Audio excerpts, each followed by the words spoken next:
morning and welcome to Sunrise. I'm Ayo Makinde. I hope you had a wonderful week so far. Well, I have, and I have to be honest with you. There are some of you who are feeling exactly the way I'm feeling right now. I got a cold. Yeah, and I happen to be nursing. Where's my tissue? I happen to be nursing some cold here and there, and if you're feeling it, sincerely, I feel for you. You know, my colleague would say, sunrise is your daily dose of sunshine. It would seem like in this weather, the sunrise is rationed. But hey, whatever it is, we've been through several, right? And we just have to keep going. Hot as the, well, cool as the atmosphere may be generally, you will see, like, it seems like the political terrain is getting hotter, right? Coalition here, coalition there. We hear the ADC is now a new vehicle, and there are those who are wondering, hey, wait a minute, that's not the first time. In 2019, in an attempt to unseat the president of the day, it was the same ADC that was courted by former President Obasanjo to rally a kind of third force, that's the way another politician put it, against the president of the day at the time. And of course, we all know, history tells us how all of that went. And it would seem like in every election cycle, it seems there is some political machinery or the other that's going to come up. But guess what? We understand that right now, in 2014, in the build-up to the 2015 election, you remember that it was another political machine that was used to topple the government of the day. Not topple, to oust the government of the day, and that's the Jonathan administration, was removed from office with one of such political machinery, which was the APC, now in power. In the build-up to the 2019 election, the ADC was the political party that was used.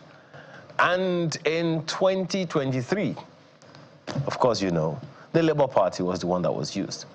And now, it's the ADC again. So I'm wondering, guys, in all of these, where is the PDP? Isn't that supposed to be, as had been touted, the largest political party in Africa? The party that was supposed to go for, like, what, 50 years, reign for 50 years? Oh, yes, it's possible. Someone reminded me that somewhere in Brazil, I think, there's a political party that's been reigning for a long time, something in the region of 70 years. And guess what? They're no longer in power. So here we are. The question is, how does this concern you? How does it affect you? What are you interested in? It's one of the conversations we're going to be having, you know, later on this morning, by the way. So we'll talk about, you know, all of that.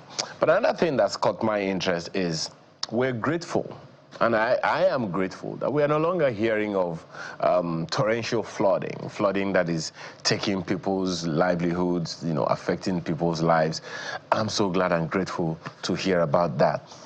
But then, is it all uhuru? How aware are we about the general scheme of things that is making the rounds in our nation? I think it is something that we should all give our attention to. I'll also give you another insight into one of the discussions we'll be having. Of course, you're going to be seeing all of the topics later on. Is the fact that young people need attention. Yeah. Parents will do the most that they can do, call attention as much as they can call attention. But guess what? At the end of the day, it's the young person's life. You had your pressures when you were growing up, remember? Mom, dad, uncles, aunties. You had your pressures when you were growing up. And you had one form of support or the other from different kinds of people.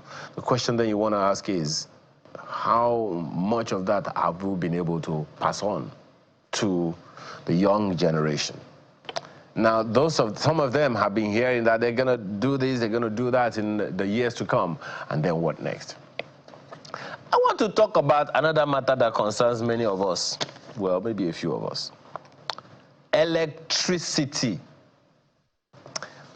Well, we heard, and I've been hearing about this even since the previous administration, presidential metering initiative, meter for everyone, this and that. I have filled that form like, how many years now? And my house has been visited, wait, how many times now? And I'm okay. And I'm still waiting for meter. Is that your story as well? Let's know, on the information is right there on your screen. You can send us an email and send us, a message on X to let us know what your own take in all of this conversation is. Because at the end of the day, hey, it's the lives of the people that matter. So we hear that meters are free, but then we hear that we have to pay for meter. Please, is it Ikeja Disco, Ibadan Disco, Benin Disco, whichever disco, or as my director would say, discotheque, whichever one it is. Let us know exactly what is going on here, right? Let us know exactly what we are supposed to be looking at. Are the meters free? If they are, what do I have to do? There is a process that was put out, and a good number of people have received that. And we hear that installations are going on here and there. And do people have to pay to get special favors?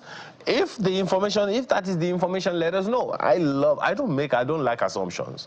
And I've been told several times down through the ages, assumption is the lowest level of knowledge. So don't make me assume that I know what is up. I don't know. So, and I'm assuming that a good number of people would not. I don't like people saying, this is Nigeria. And so, yes, this is Nigeria, right? So what? There's Angola, there's United States of America, there's Antigua, there are other countries of the world. So why is it that, I've seen that book, why development doesn't work in Nigeria, why trusted and tested economic policies don't work in Africa. Why not? It's not about the policies, it's about the people. And we should be able to tell ourselves some really, really hard truth. Well, a good number of people will say, okay, the president is doing this and the presidency is doing that. But how about the people? If we don't build the people, all of our policies are down the drain. But hey, what do I know? I'm just a bloody presenter. Now, let's look at the topics we are looking at for you this morning. The first conversation we're going to be looking at is for us to make sense of political awareness versus access. Let's try to make sense of it. There is a difference. What's the difference? And how do we, move from there? Next, we'll be talking about estate intent and beneficiary rights, navigating restrictive clauses in wills. That's, you'll find out what all of that is about later on this morning. And remember the latest ruling of a court in Nigeria about the Senate? Well, it's again Senator Natasha versus the Senate, matters arising.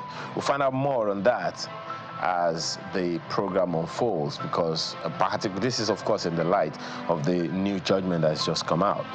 And then we'll be talking about Lagos Leadership Conference 2025. A pack of guests are going to be discussing that with us. Now, I mentioned something about young people the other time. Well, what do you have to do to get a healthy, soft life? If you don't know what soft life means, please Google it. It's something young people like us. Yes, say what you like. Young people like us, we know it quite well. So how do you get a soft life in a way that you're still safe? And then our artist of the week. Well, I'm going to be putting that to you in a short while. In the meantime, do me a favor. Grab your cup of cocoa or cocoa, whichever one is yours, and I'll be right back with you.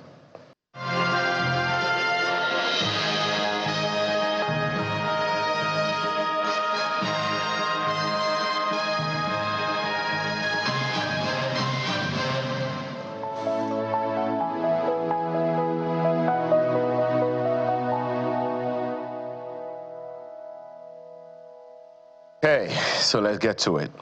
Now, we often encourage Nigerians to get involved in politics. Join parties, attend meetings, speak up.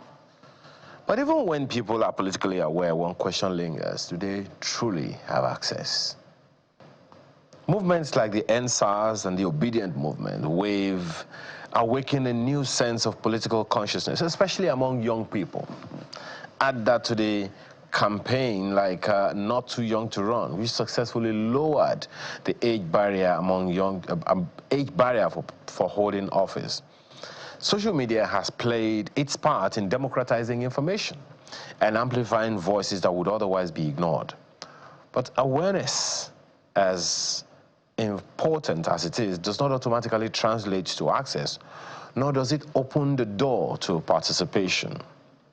Financial and structural barriers remain daunting. Nomination fees can reach tens of millions of naira in a country where youth unemployment hovers around 64%. Now, this makes genuine political ambition feel like a fantasy. Women, too, are sidelined, holding just about 4.4% of seats in the federal parliament. Even those who want to get involved often don't know how. So we're left with a crucial gap.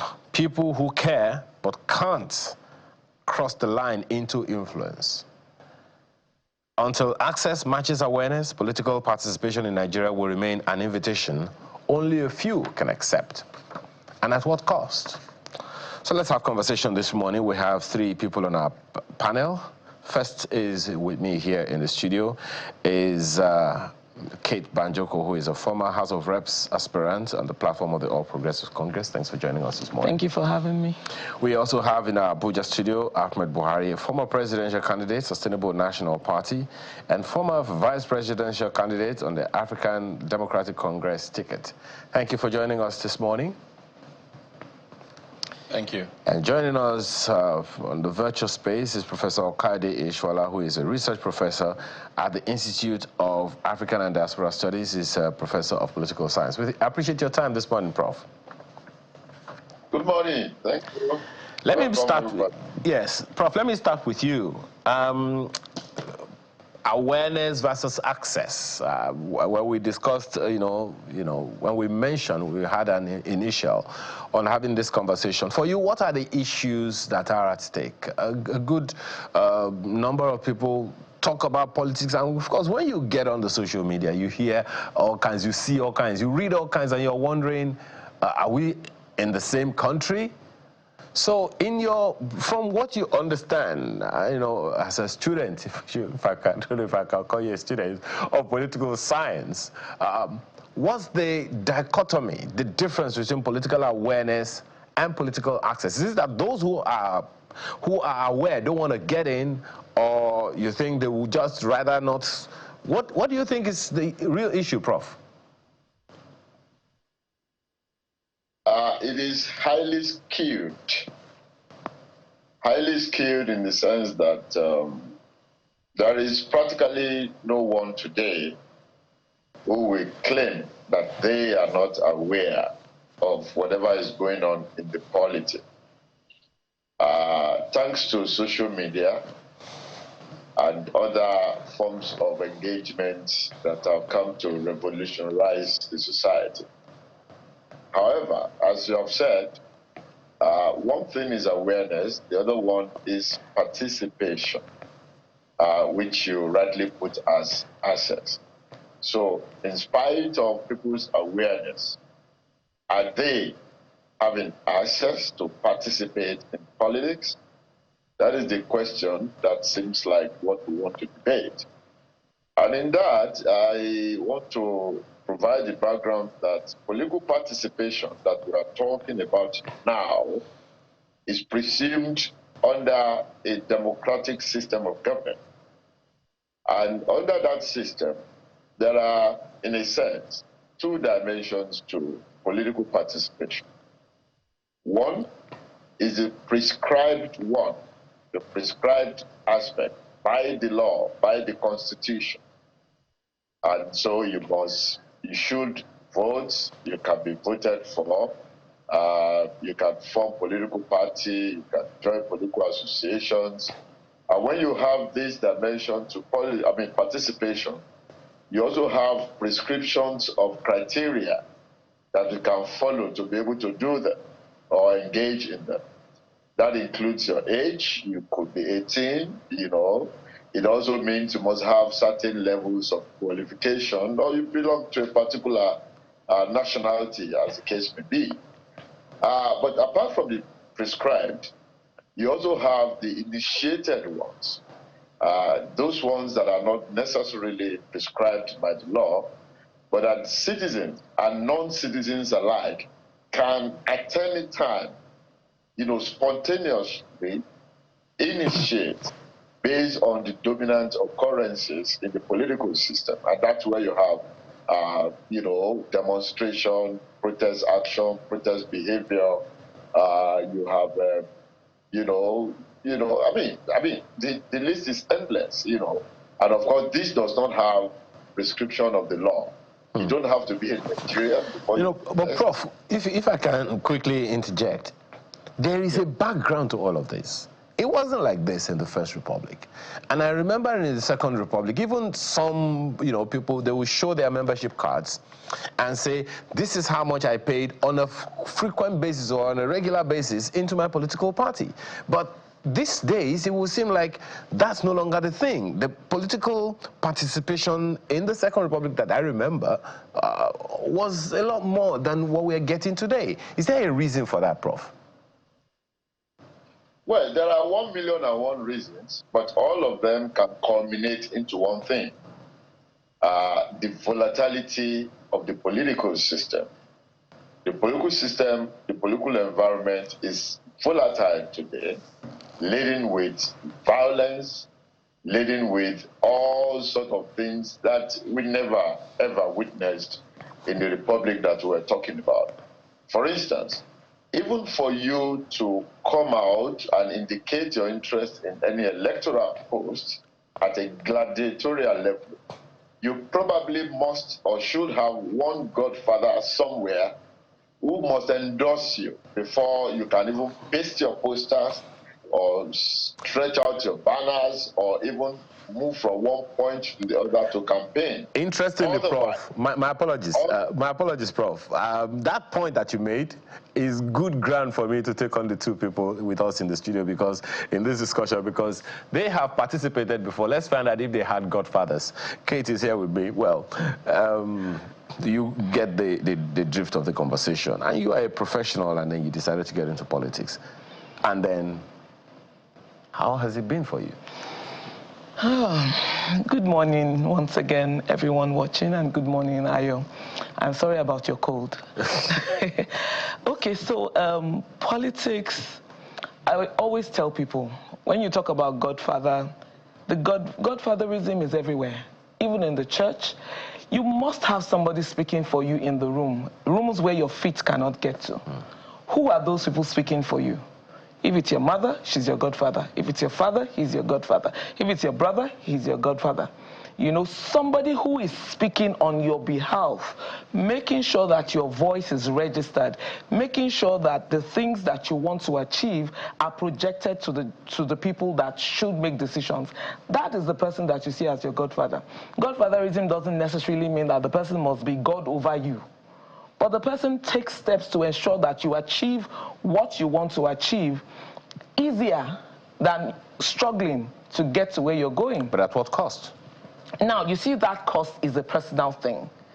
I didn't have to pay any cost to anyone, right? All I did was make my intentions known, spoke to a few people and said, okay, go and meet this person, go and meet that person, go and meet that person. When I got to the people that were higher up there, and they saw my potential. They said, oh, in fact, the person I went to meet said the position I wanted wasn't what he thought I deserved because I had more qualifications than that. And I said, no, I wanted to start from the grassroots. I want to understand what the grassroots is. Of course, we're going higher, but I want to understand what the grassroots is. And I got into office. I mean, the chairman at the time was not hostile. And they didn't demand anything from me that is immoral. I will put it that way because we're on national TV. But we worked together and achieved together. And I'm still on that pathway right now. And you see, if you have what it takes. Bring your qualities to bear. Bring your achievements to bear. Bring your know-how to bear. People will listen. You know, I used to work with the boss that said, as a woman, you must have at least one of two things. One, you must have capability and ability. Two, or you want to have maybe beauty to get to where you're going.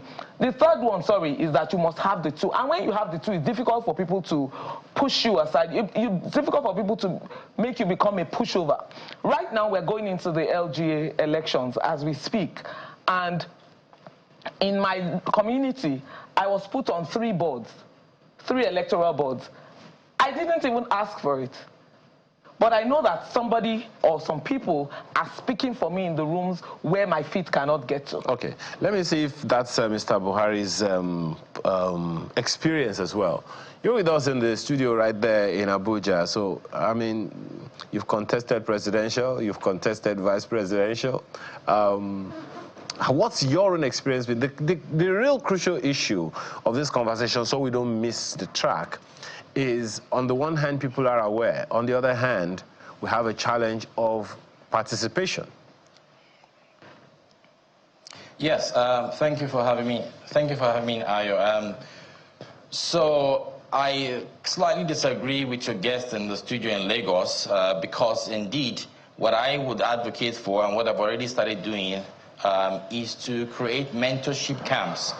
I expect that those who are older, those who are very experienced, those who have been through all of this, should be ready to offer mentorship to young people and let them thrive.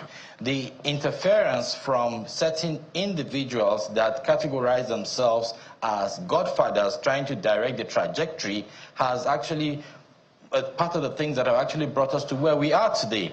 My expectation would be that for anybody who has done his time and garnered enough experiences, understand the terrain, they should be willing to speak to as many young people as possible and let them be. We can see what is happening in Rivers State, we can see what is happening in other parts of the political terrain across the country where certain individuals would believe that if I give this particular man or woman a push, they will invariably be present at every time to listen to me, to listen to me and do whatever I ask them to do. And in most cases, the circumstance changes when these new people get into office, because when they get into office, there are new realities and new challenges that is being thrown at them. And it's expected that those experiences that they have garnered or education that they have learned from those older people would not help them to navigate through the murky waters. But at that particular time, we have somebody who has called himself a retired, now coming back to meet somebody who is in service to say, don't do it like that. Forgetting the fact that they are no longer in the system to understand the new challenges. And so when you say, is Nigeria moving forward, many people will say, not exactly. It looks like we're a bit of a stagnant nation. And that is because the ideas are refusing, with the system, or the individuals in the system are refusing to allow those ideas to thrive. And again, if I had a godfather, honestly, I probably would be in office by now. Okay, so I assume that what you're saying is that you don't have a godfather. But before I get off of you, tell us how the influence of social media in this awareness versus access space. When you go through the streets of, some people say the streets of Twitter, and the rest of them, and you read the comments that people make, particularly about, current office holders, a good number of time we focus on the federal government, the federal seats, the National Assembly, the presidency. But hardly do we look at the fact that, okay, there is something in the region of 1 trillion naira playing around the states now, and how much more at the local government level. So no one is paying attention to that. Everyone is, looking at the president or looking at the presidency, and forgetting that there's a lot more that can be done with their states, at their states and local government, including their wards. So what's the challenge that you see from your experience? Obviously, social media has come to stay. It has really helped to, send information as far as and as wide as possible. It's also expected that those people who want certain information to be heard will be willing and ready to push this information out. You cannot expect the general public to be totally aware when you are not allowing them to express themselves as much as they're supposed to. We are all agreed a couple of years ago that we're going to have the freedom of information, freedom of speech bill, and all of a sudden we're also hearing now that we're going to kind of concise that in a way. And we've also seen a lot of people who are about to speak and they're being told that you cannot talk more than you are supposed to talk. And why we're able to get this level of conversation around the federal is because the federal is in the center of everything, and the governors and the people in the National Assembly have actually managed to divert the attention of the Nigerian people towards the center, which is why we've been asking for the total decentralization of the center. If you want to hold on to so much, people are going to expect so much from you. And that is why we're having those problems. I expect that the center should be very, very open and say, you know what, I have dished out the responsibilities to these different arms of government, and I expect them to be independent. But when you are seen as the federal, as the center, to always be in the middle of a single mix, whether it's with the National Assembly, whether it's with the state government, whether it's with the local government, people would always come back to look at you and expect you to fix the entire nation. Let us allow this decentralization to happen, and if it happens, I can assure you that to a large extent we will see the flow of governance to the grassroots, and people will start receiving the dividends of democracy that they do deserve. The natural question I would have loved to ask you is exactly what is holding the state governors from doing what they're supposed to do. Anyway, let me ask you, Prof. You spoke about I can respond. No, I'll come back to you. I'll come back to you, Mr. Buhari. But let me come to you, Prof. You mentioned the fact that the political system seems to have failed. Now, in terms of access, don't you see the political parties as having a role to play? The entry barrier by age is lowered, but the entry barrier by other means, getting a seat in the room, Mrs. Banjoko here was just saying that you need a voice in the room to speak for you and all of that.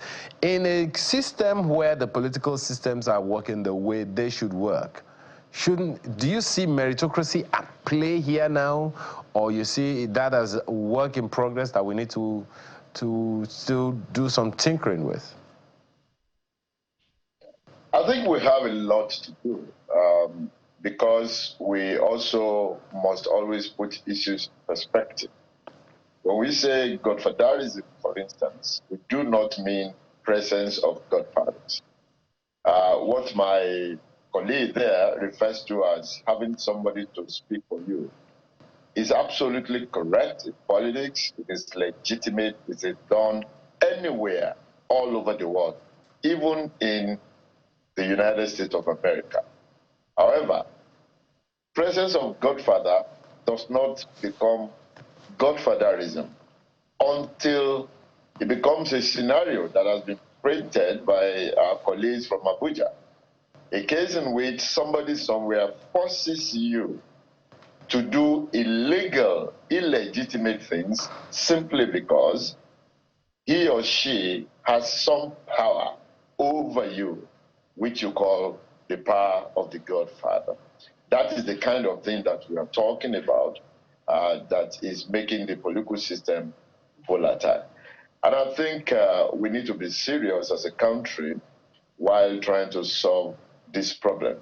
It is one main thing that prevents people from having access to political office. You need to worship somebody, somebody must give you endorsement. As I was trying to say before, even it is so bad at local government level that for you to be able to paste your banner or even stretch out your posters on any street, you must bribe some people. Somebody must tell you that you have been endorsed by this godfather or the other for you to be able to do that. We know all these things. But I mean, when politicians talk, we know that politics is like a deal You don't give all the facts in the public, and that's quite understandable because every profession has its own. I'll definitely take up someone on that one. But the question I want to ask you is, just a second, sir, Prof, is what's the role of the political party, the party structure itself? What is the role? Because why we talk about, you know, one godfather or the other godfather, I mean, in the same political party, 10 people can have 10 different godfathers, and they will have their own internal crisis. But if there is a political system that encourages young blood, young ideas, new ideas to fester, young individuals, aspiring, ambitious person to come into the system and express themselves and have their say, wouldn't it make a difference that all of these access challenges, participation challenges we're talking about would have been significantly dealt with if the system was made to work? So, Makinde, I overheard you compare the political parties we have now with what we had in the First Republic. I put it across straight away that never, not even at one time, has Nigeria been able to achieve political parties in the real sense of the phrase. What we have been political windows that political gladiators take opportunities of by jumping from one to the other to be able to market one another. What we know about political party is a platform for ideological unification. People of like minds, like philosophy, like worldview, who come together to forge way forward to a particular state. And the ideology, although can shift a bit here and there based on the global dominant mode of production, but it basically remains the same, in terms of content. We have not had that in Nigeria, and that is one of the reasons we have not had access. So what you see is the jumping from one political party or the other, because the intention is to realize political ambition. And I like the way you put it, ambition. In those places where they have political offices, they do not have political ambition, they have political intention. Intention is to make things happen. Ambition is to do things for yourself. Ambition is personal. It is self-aggrandizing. And that is what we have had in Nigeria so far. So in summary, we have all the years have a crop of politically ambitious, not, ambitious people who in most cases want to get to power for getting power's sake and then solve their personal problems. We have not really had those who are solving for national cohesion, development, and so on and so forth. Of course, I'm not generalizing that all politicians are like this. That caveat must be given. But those who we have seen so far at the dominant stage, you all know their names. Today they are saying this, tomorrow they are saying another thing, extremely different. Those are the people who have dominated the scene. There are good ones around. Unfortunately, they've not been given the chance. But those who dominate the scene, as at now, are not political party members. They are political jobbers, moving from one political shop to the other for their personal ambition. That is what I see. Well, thank you, Prof. And one would wonder, Mrs. Banchuko, if, well, that may or may not be your experience, but let's begin to, to come home with this discussion. What must change? There are those who believe that political parties are not as open and inclusive and accountable as they ought to be. So if we're going to have a political system that is open, that allows access, what must change? Okay, so when you say open and access, the political party that I belong to, the All Progressive Congress, where our slogan is, I will say it in Yoruba, Bare Wasibi, Kunshe Bare Dasong. That means, come here, We don't chase people away. We don't send people away. We want everybody to come. It's an all-encompassing political party. That's why it's called All Progressives Congress. Now, what will change is people's mindsets. That's what should change. One of my political leaders once said to me, if you come into a political party with the purpose of ambition, like the Prof has just said, you've gotten it wrong from the beginning. You must come in with a mindset of sharing the same ideology as the party in which you want to be part of. Now, you must have a passion for being a politician. You don't just come into politics because, oh, the next thing is I want to get to a ticket, and if I don't get the ticket, I throw tantrums and I go, and then I start spoiling or bad-mouthing that party because I didn't get the ticket. And you have forgotten that there were people before you got in. Now, but if you come in with the mindset of, I want to add my quota, my voice to what is happening in the nation, I want to be a nation builder, then the narrative is different. And then you can come in and ensure that that is what you have come to achieve. If in that process, you now get the ticket or you are seen to be capable and people begin to push you forward, then you know that, okay, this is time for me to serve, not a time for me to acquire power, acquire assets, no, this is a time for me to serve my people. But, you know, this is easier said. Because, just a second, you know what is going on in the polity now. One political machinery after another political machinery. I was in this political party. Now I'm going to move into this place because that other political party is doing this, is doing that. Now we're talking about the ADC. Previously we were talking about the Labour Party and all of those things. And this will be like the same political personnel, as Prof said, that we are seeing, that everyone is looking at. So at what point does a politician become that kind of person? Because not every young person has that resilience to see the truth and not be able to say it the way it is. Okay, so I would say it again. What was your purpose for joining that political party in the beginning? You must have a purpose. People have lost purpose. People have lost passion. Are you saying all the old politicians have lost purpose and passion? You see, the old politicians, let me tell you, in their minds, I believe that they tell themselves, oh, we've paid our dues here. Oh, we've done this. Oh, we've done that. No. The truth is that you have asked the question that how does it begin to change? Meaning that a few things have happened. If you look at what happened in June 12, June 12 was the basis for how politics has become. The way it was cancelled, people came out to vote, people trusted the process, and then it was thrown back in their faces. And then there was war, bloodshed and all that.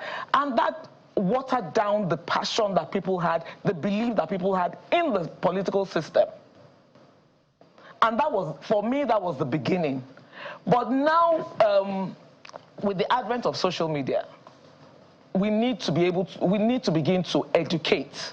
We need to begin to educate people and bring back that spirit of patriotism. With the spirit of patriotism in us, then we begin to walk this path that I just analyzed. Okay. That your ambition must not override your passion and the vision that you have for the party. Mr. Buhari, what's your own take on this matter? Because it goes back to, and you may also want to speak to the fact that the whole noise that we're hearing now, we know of people who are right now on national television, you know, frolicking among each other, who are hitherto political opponents, now sitting in the same room for one political function. The more of these things that young people see, the more iffy they are about getting into the political fray. Yeah, well, I totally understand you, and I've heard both speakers speak, and I think what is very, very apparent in all of this is to understand that for this country to succeed, as it is right now, we definitely need the strength of the old, the wisdom of the old. I mean, they've been through a lot, they understand a couple of things, and we cannot overemphasize the strength of the young. if these two cannot be married together, then I do not know how we can forge ahead as a country. I mean, I've listened to some young people who have come out openly to brazenly attack older politicians, call them names, and say they can never be in the same space with them. Some of them even call them evildoers. And I just want to say that even God himself, who created good, also left Satan to thrive. It means that for this whole world to work, there needs to be good and evil mixed together. We just need to have more good people in the fray. And if you look at even the solar system, you can see that even the star shines brightest in the dark. So I expect young people to disassociate themselves from the conversation around all of these people are so old, they cannot give us what we want. You cannot take it away from them that they have all the most of the experiences that can help us. But also we need a strength from young people to match with those experiences to see how we can forge ahead. But Nigeria has done this before. My apologies, so, Mr. Buhari. Just a second, opinion, if you can hear me. Just simply think. Yeah. Just a second, Mr. Buhari, if you can hear me. Yes. This has happened before. In the build-up to the Third Republic, I think it was in 1989, yeah. 1989, 1990, the government of the day, under Babangida, banned all old politicians of the First and Second Republic, forbade them from participating in politics. And what happened? A totally new crop of politicians came up. That was when one of those people who came in at that time was the current president.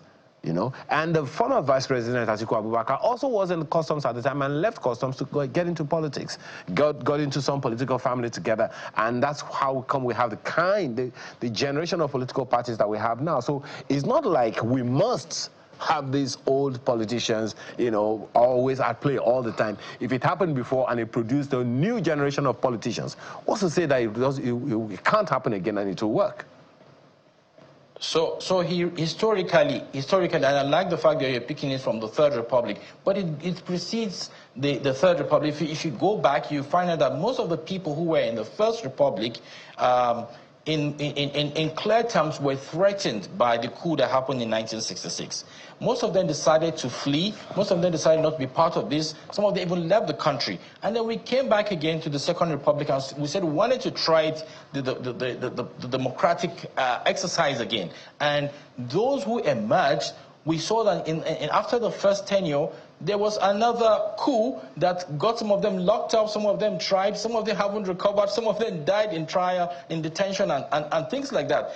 It's further made that elitist class that I keep talking about, that is missing, almost eroded from the Nigerian space, not because they are totally not present, but because they do not want to participate in governance, in the sense that they fear that if they do participate, the similar things that have happened in the past might happen to them again. So when the former president Babangida came up with the whole idea that all old politicians were not going to compete, we had a lot of people who could give good governance, who were very, very articulate, smart, experienced, educated, say to themselves, I'm not going to get involved with these soldier boys anymore. I can get involved and something's going to come up and I'll probably be removed from the system totally. I rather will stay on the sideline. And that is when everybody, including people from my own local government who were just, you know, butchers in the market, decided to contest for chairmanship positions. Now they didn't have any government or governance experience. They had no clue. They had nothing. But they were present for elections, and they won. And so we started building a new kind of political elite that were disenfranchised from the kind of education and experience that a system would truly need. However, this is where we have found ourselves. We now have younger people who I believe are passionate, and I've heard some other politicians say, oh, young people just want to grab something. I do not think so. I've served with a lot of young people who truly, in all honesty, want to see a better country. Now they have mobile phones. They look at these mobile phones and they see what is happening around the world, and they want to see it happen here. They hope it happens here. And I've heard a lot of old people say, oh, these young people just want to buy cars and houses. And I say to them that you also want to buy islands across the world. I think we should all take a chill pill. We should all come together and see how we can marry this energy I'm talking about that these young people have, and this wisdom I'm talking about that these older people have, and see how we can forge ahead and have a country that will be beneficial to all of us. All right, let's go around the room now, 30 seconds each. counsel. Let's begin with you, Prof. What would be your counsel and to whom directly? You have 30 seconds. It's quite important that when we're talking about political participation, we should not focus only on the gladiatorial participation, wanting to get to the office or holding a position. That is just one aspect of it. There are 1 million and one other aspects of it that work together to ensure that the political system gets well. I don't have to be president or governor or minister to make a difference. By critically engaging the system, by building up social movements, organizing protests and rallies when necessary, I am participating in politics. I think for us to have access, we must go around all these areas. But if we focus only on the gladiatorial political participation, then access will never come, because almost everybody will want to one thing or the other, and nations don't know that. Thank you, Prof. Mr. Buhari, 30 seconds. Your counsel, and to whom? Yeah, thank you. I think political leadership must try as much as possible to reduce, or even if possible, stop dictating how they want to see the trajectory flow. I think that a people, especially a generation of people that we are breeding in Nigeria now, young people and what have you, also have a say, and they should be brought to the table. And at a time like this, it cannot be overemphasized. If we're talking about a lot of economic indicators that are showing that we are not thriving as we should, if we're talking about insecurity still, if we're talking about politicians coming on air every now and then to bash themselves, I think it's wrong for the polity. And as a matter of fact, I have also in the last couple of months been irritated watching some segments of the news where I will see one politician, all he does is come to insult the other politician, and I'm trying to mute the TV because I don't want my children to hear. I think we should be more cordial. I think we should be more respectful, and because we must understand that it's beyond just us. We've got a generation of people that are looking up to us, and if we keep making these mistakes, they will do worse. Thank you so much. And Mrs. Banjoko, 30 seconds. Okay, so thank you so much. I would just want to say that women should come out. They should come on board, because women form about 50% of the population, and women are the ones that know where the shoe pinches them when it comes to reproductive laws, policies around reproductive laws. Women must come out. Their voices must be heard. No, our voices must be heard, and so that our children will have better upbringing, better sense of patriotism. And I mean, the women are the base for they're the foundation for any nation. Thank you so much for your time this morning. Mrs. Kate Banjoko is a former House of Reps aspirant on the platform of the APC. We've also had Ahmed Buhari, former presidential candidate of Sustainable National Party and former vice presidential candidate on the African Democratic Congress, ADC, platform. I wonder what you're thinking, how you're taking in what's happening in your party right now, as well as Professor Kayode Ishola. I thought you were going to ask me. I will get back to that. Professor Kayode Ishola, research professor at the Institute of African and Diaspora Studies, is a professor of political science in the University of Lagos. Thank you so much for your time. Okay, when we return, there is something that happens to everyone that we hardly prepare for. Question is why? That and more when we return.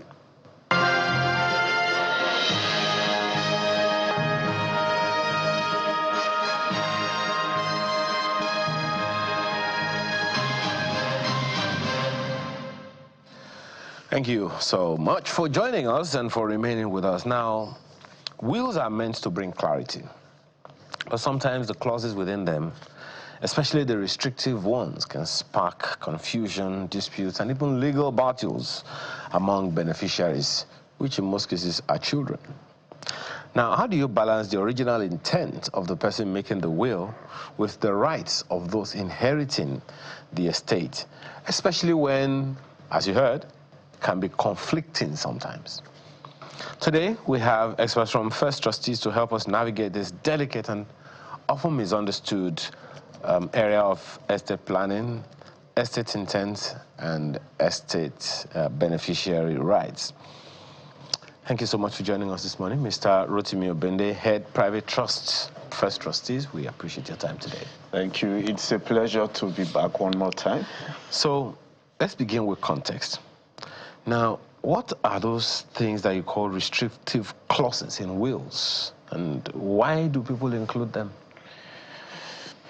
Okay, so there are two ways to look at it. One is preventive, and the other is conditional. And so I'm thinking, and somebody is saying to me that I have these assets, and you can only, for example, use these assets if you still bear my name. Or, as my children, you're only allowed to enjoy the benefit of these assets without necessarily owning them. So just in case you are wondering, over the past 1-2 weeks, maybe less, the social media or internet has been agog with Iwanyanwu's Chief Iwanyanwu's.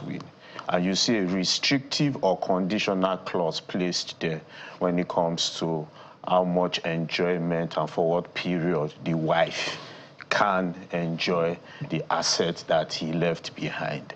And so, like I said to some people a few days ago, you can just wake up and become a celebrity because somebody in his wisdom sat down and said, you will enjoy all of these assets as long as you decide not to remarry. That's a restrictive conditional clause that an individual has placed there. The question is, why did he do it? I do not know. I cannot answer for him. He alone knows the reason why he decided to include that clause. And unfortunately, he is no longer here to answer that question. Which is one of the setbacks of having a will, because a will only comes into effect until after the demise of the testator. What is also critical, and based on what you just asked, is the fact that there was also then no explanation for his decision. So it's now left us to start to guess. So maybe it's because he wants the asset preserved for his family, or maybe because he doesn't want another man to come and enjoy the resources that he's worked for. All of these are guesses, and we can never ever know because the intentions were not stated. So how do these restrictive clauses sometimes come into conflict with the rights of the beneficiaries? Okay, so I'll just still leave it at that story, the Chief Iwanyanwu's story. So you have a young lady who, for intent and purpose, many of us didn't know, but all of a sudden, like I said, you are out there, maybe you now have 2 million followers and all of that, trying to find out, or you've then left a lot of us analyzing the situation. Now, what has been done is to say, I'm not saying you cannot remarry, although a lot of people assume or presume he has said don't remarry. That's not what he said. He just simply said that if you are going to remarry, then you will lose the benefit of these assets that I have freely given to you to enjoy. No, so in a way, you are basically preventing her from remarrying if she wants to continue to enjoy those benefits. But if she doesn't want to continue to enjoy those benefits, then she can then decide to go and remarry. That's caging, in my own opinion, caging that particular individual. But then there are other things that people... So when people put restrictive clauses, it's a way of preventing beneficiaries from enjoying the benefits that they are supposed to enjoy. But on the other side, it's also an opportunity to try and create some form of you're trying to then manage your portfolio such that those who are not beneficiaries don't enjoy the benefits. So it's in two ways. It's preventing the individual from trying to do one or two things with their lives. When you say, okay, if you then decide to marry, for example, you are just going to stop enjoying the benefit. But if you look at it, some other clauses which are also preventive is used trying to stop people from contesting the will in a way. Yeah. So now, okay, so let's talk about solutions. Because we could go on and on about this one, because I don't think this is justiciable. It is a will. And I don't know if the restrictive clauses are justiciable or not, but please don't answer that one. So let's talk about solutions. So how can someone drafting a will ensure their wishes are respected without unfairly restricting or harming their beneficiaries?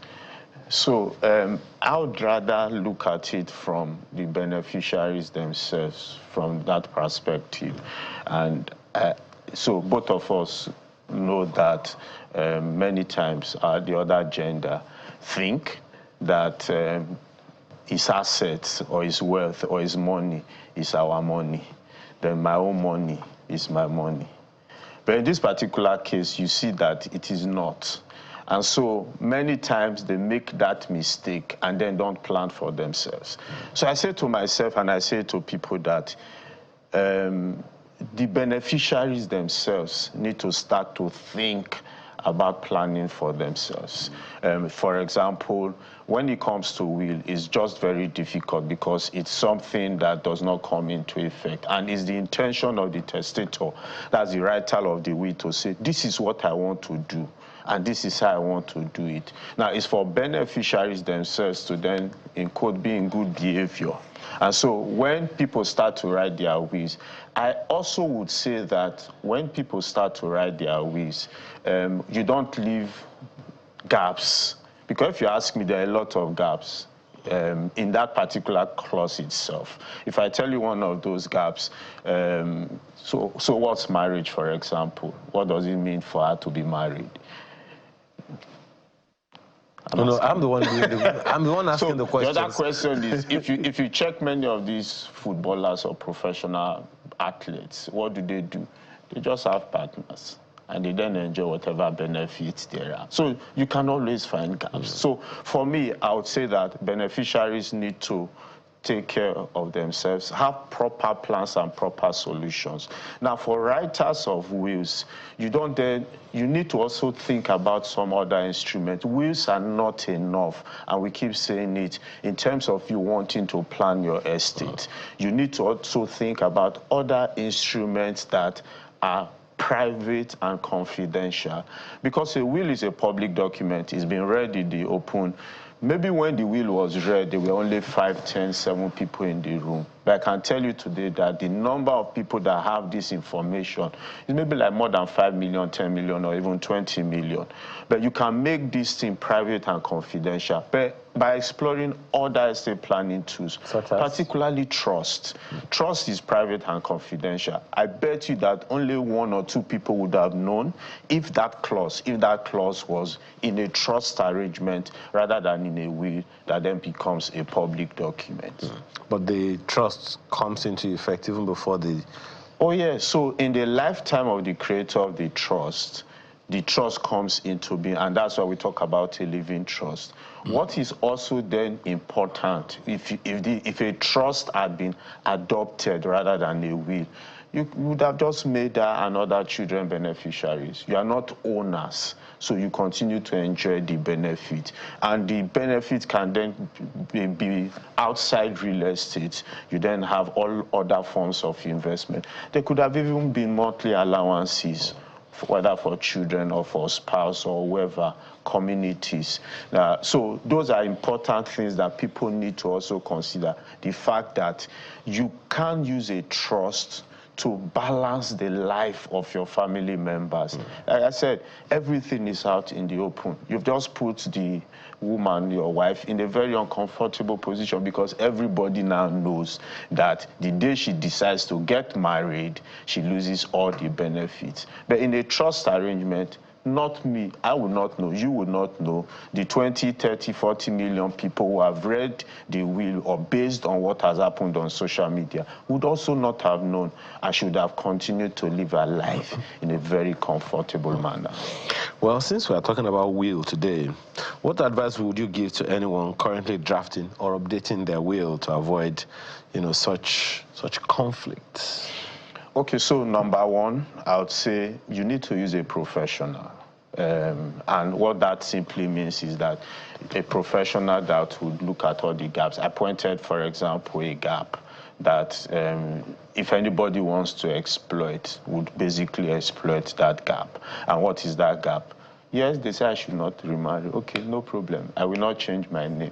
I will not change my status, which is marriage anyway. And it's not going to even be official. But it doesn't then stop me from doing whatever it is that I want to do while still continuing to enjoy the benefit. If I want to have children, I can have children. So you need to speak with a professional. You need a professional to help you draft your estate planning document such that all of these gaps can't be taken care of when it comes to whether you are writing your will. So if you're writing your will at this time, or you're thinking of writing your will or updating your will, you need to be speaking with the right kind of professionals. Now, a second thing when you speak to a professional is some of these clauses are not supposed to be seen as punishment. There should be ways where you reward people outside saying that you lose benefit if you do this, or if you do this, or if you do that. There are ways you can put incentives in place, ensure that people have achievable goals. And once they achieve those goals, they can then enjoy the benefits of the estate. So those are things I believe that people should be looking at, whether you're thinking of writing your will or whether you're thinking of updating your will. It's important that you look at all of these perspectives.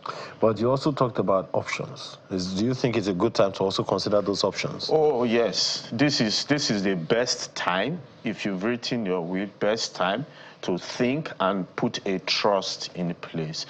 Again, for confidentiality purposes. Again, to ensure that you've not just damaged, in quotes, the life of beneficiaries. So, for example, so if it's flipped the other way and she was given maybe 500 million or 3 billion or 5 billion, you've also just then put her in a very uncomfortable position, because people now know that, this person has 5 billion. So this is the best time to start to think of other options. And trust, for me, is the best way to go. There are also tax benefits if you decide to go with a trust. So it's confidential. There are tax benefits attached to going with a trust. And your wishes will then be followed to the latter. And then you can even monitor it while you're still alive. Oh, yes. That's a very important point to highlight. The fact that in your lifetime, a trust kicks in. A trust can help you. So you can even make changes. If you see that this person is well behaved, you can add incentives. So, for example, they said that 70% of the proceeds of a particular property should be used for the education of a beneficiary. A trust would have simply set funds aside. So imagine if they don't get probate, or they are not able to sell the property for the next 5 years, how does that child go to school? How is the education of that child taken care of? Will the child then wait till the property is sold? No. So with a trust in place, you can make all of those provisions available such that the education of that child is not stopped, the welfare of that child is not stopped. If there are then medical needs, the trust can simply take care of the medical needs of that particular child. He doesn't need to wait. Now, if the child is a minor, then you are then looking at who's going to be the guardian of that child. If the money comes to the guardian, are you sure that the guardian will use it for the benefit of that child? We're talking dollars, we're talking pounds. So it's important. Have a trust in place, managed by an institution, First Trustees, by the way, and you're sure that First Trustees will do every single thing that you have in your trust arrangement. Can anyone watching you right now convert a will to a trust? There's no need to convert a will to a trust. A will is a good document, but a trust is an added estate planning instrument. So what you should be looking at and asking Rotimi, can I use the two? And I'll say to you, yes, you can use the two. Move your assets, depending on the nature of the assets that you have in your will, to your trust. Let both of them run side by side. However, your will just be in limbo, because then there's really nothing that is going to happen until the person has passed. But you can then monitor your trust. You can make investments from your trust. You can earn good returns on your trust assets, such that those returns can even take care of you during your lifetime. A trust can help you with all investment purposes, whether it's investing in cash-related assets or liquid assets, or it's helping you to invest in euro bonds or all forms of investment. Then even in acquisition, asset acquisition, whether it's land or properties, or even in business holdings. So if you want to buy, for example, a First Bank shares, your trust can help you acquire a First Bank shares. Okay, well, I hope that you haven't answered this question, but I'm going to ask it anyway. Okay. So how does First Trustees support clients in balancing personal wishes with the evolving realities and needs of their beneficiaries? Okay, so I spoke about a professional, and clearly First Trustee stands in that particular place.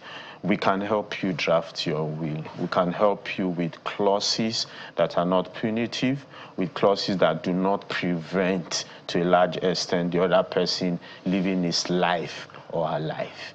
We can then also help you create a trust arrangement. That trust can take care of your family needs, take care of your investment needs, take care of the educational needs of your children, and ensure eventually that when you then pass on, maybe in another 20, 30, or 40 years, you are paying minimal estate taxes or inheritance taxes, and your beneficiaries can live a comfortable life without being exposed to the public. Well, that's a good one. I hope there is a way that people can contact you. Oh, yeah. So the easiest way would be to call us on 08054 000 or you follow us at any of our social medias at First Trustees. At First Trustees. Okay, the number again, just in case. 08054 000 0054299. Correct. Okay. Thank you so much for your time this morning. Thank you. Mr. Rotimi Obende is Head Private Trust of First Trustees. We appreciate your time this morning. Thank you very much, sir. Okay. So the next conversation, I don't know whether it has anything to do with a will or a trust, but maybe the word trust is hanging there somewhere. We'll find out in this conversation.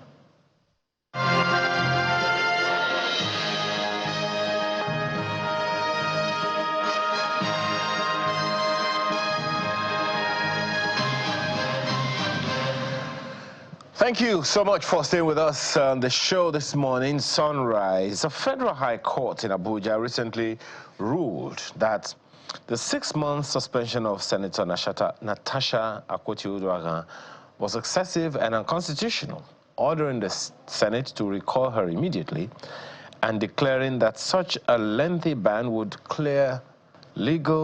without clear legal basis, effectively denied her constituents representation. However, the same court also found Natasha in contempt of court, Senator Natasha in contempt of court, ordering her to apologize publicly and pay a fine for violating a gag order. Meanwhile, the Senate has responded by setting conditions for her reinstatement, which, of course, predicates that the Senate will only reconvene on the matter after she complies with the court's order. So where do we stand? Is this a landmark affirmation of constitutional limits on legislative discipline, or a political game wrapped in legal action? What does this mean for Nigeria's democracy generally? Two gentlemen join us to have this conversation this morning. Ajaja is a legal practitioner, joins us from our studio in Abuja. Thanks for joining us this morning. Good morning. Thank you for having me. Yeah, we also have a senior advocate of Nigeria in the person of Mr. Monday Ubani, also join us virtually. Thank you for joining us this morning, sir. Yeah, thank you for having me. Good morning. Yeah. Mr. Aja, let me start with you. How is Senator Akpoti-Uduaghan's camp receiving this balance or victory? Well, the distinguished senator is in very good spirits. it's a victory for both her and for the institution of democracy in Nigeria, because the judgment yesterday is a reaffirmation of what we know. I'm not sure that any of the parties were surprised by what happened yesterday, not even the legal counsels to the defendants, because there's been a long line of judicial precedents affirming that Parliament does not have a right to suspend a parliamentarian indefinitely or beyond 14 days as provided by the rules of, especially the Senate this time around. So the distinguished senator and her able supporters and her very, very competent supporters are in very good spirits. They are in high spirits, and they are looking forward to the next stage, which is for her to resume her seat in the Senate to continue with her representation of the good people of Kogi Central. Well, that is. But then you've spoken to one aspect of the judgment, and not to the other, which is the two other conditions that the court has ruled. On the one hand, a 5 million naira fine. On the other hand, full-page advert or advertisement in two daily newspapers. Well, those ones are. Those are things that can be taken care of even within a single day. But then I must also say that what we had yesterday was the basic outlines of the judgment. We didn't have the comprehensive judgment. The judge promised to make that available within the next week. And then we'll go through the document. We'll still be within the 7 days window within which to make the public apology. We'll go through the judgment and then advise the distinguished senator as appropriate. However, let me say that the court was very emphatic that the contempt is to the court and not to the defendant, not to the Senate, so we don't conflate the issues. The contempt was in respect of an order made by the court restraining all parties from making media comments about the ongoing issues in the court, and whether in the public, whether in the conventional media or in the social media. And then in the wisdom of the court, the distinguished senator, the plaintiff in the matter, flouted or breached that order, and then even though we made an argument that it was not in respect of what was before the court, it was in respect of the allegation of sexual impropriety against the Senate president, but then the court in its wisdom ruled that there was sufficient connection between the post made by the distinguished senator and what was ongoing in the court, and then made the order it considered appropriate. So we'll look at it. We are still within time. By next week, when we have the fine print of the judgment, we'll be in a better position to advise the distinguished senator. All right, thank you, Mr. Aja. Mr. Obani, you've listened to all sides, and it's something that I know that you've been, doing your best to intervene in the matter for a bit. So where does this put what's your position on this?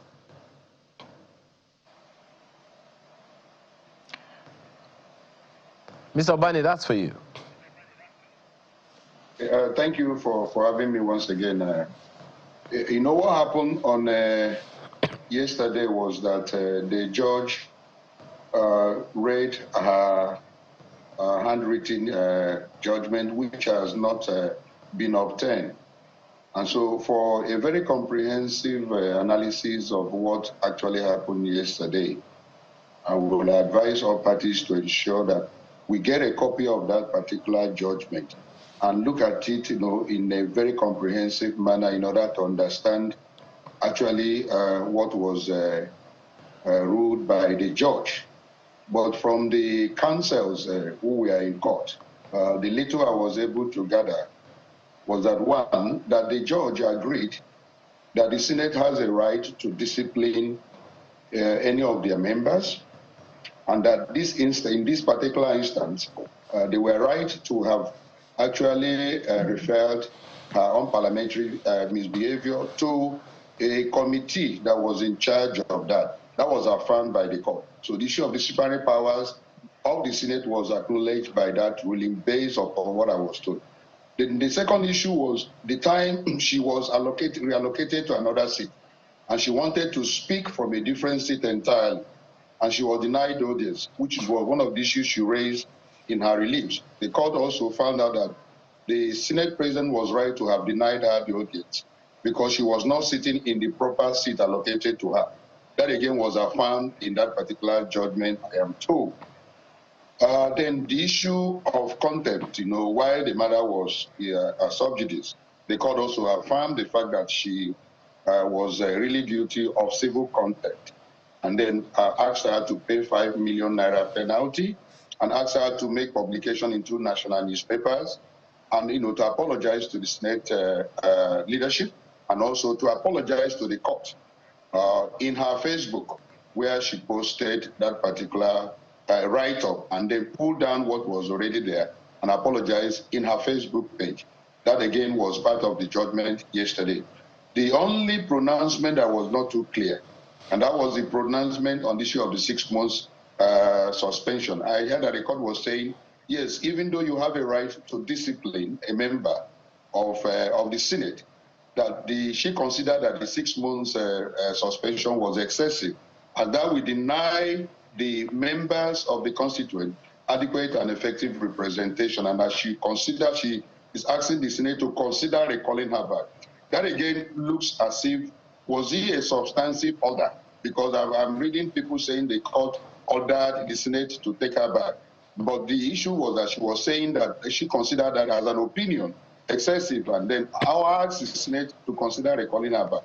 Now, why I'm worried about that pronouncement is because in the originating summons, the issue of suspension was never a relief sought by the lawyers to the plaintiff. What they were actually seeking for was the initial invitation for her to appear before the panel, and that they were saying that that was clearly a violation of her constitutional right.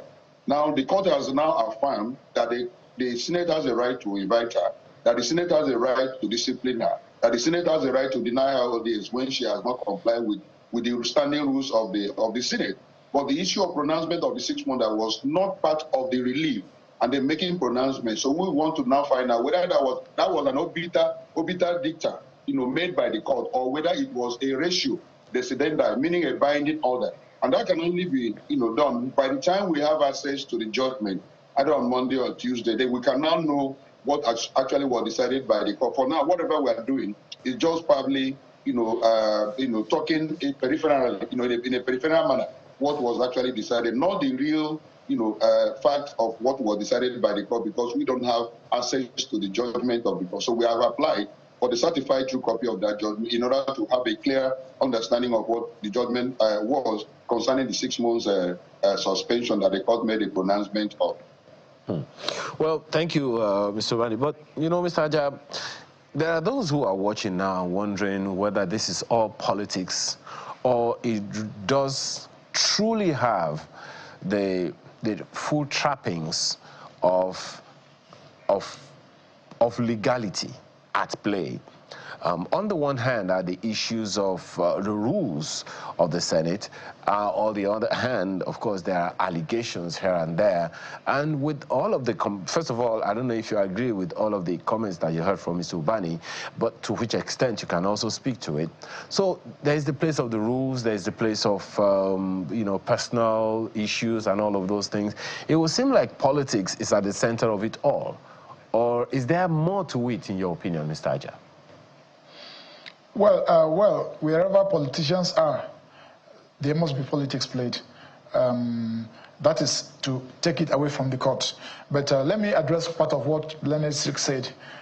There was no order on the plaintiff, on distinguished Senator Natasha, to apologize to the Senate. None whatsoever.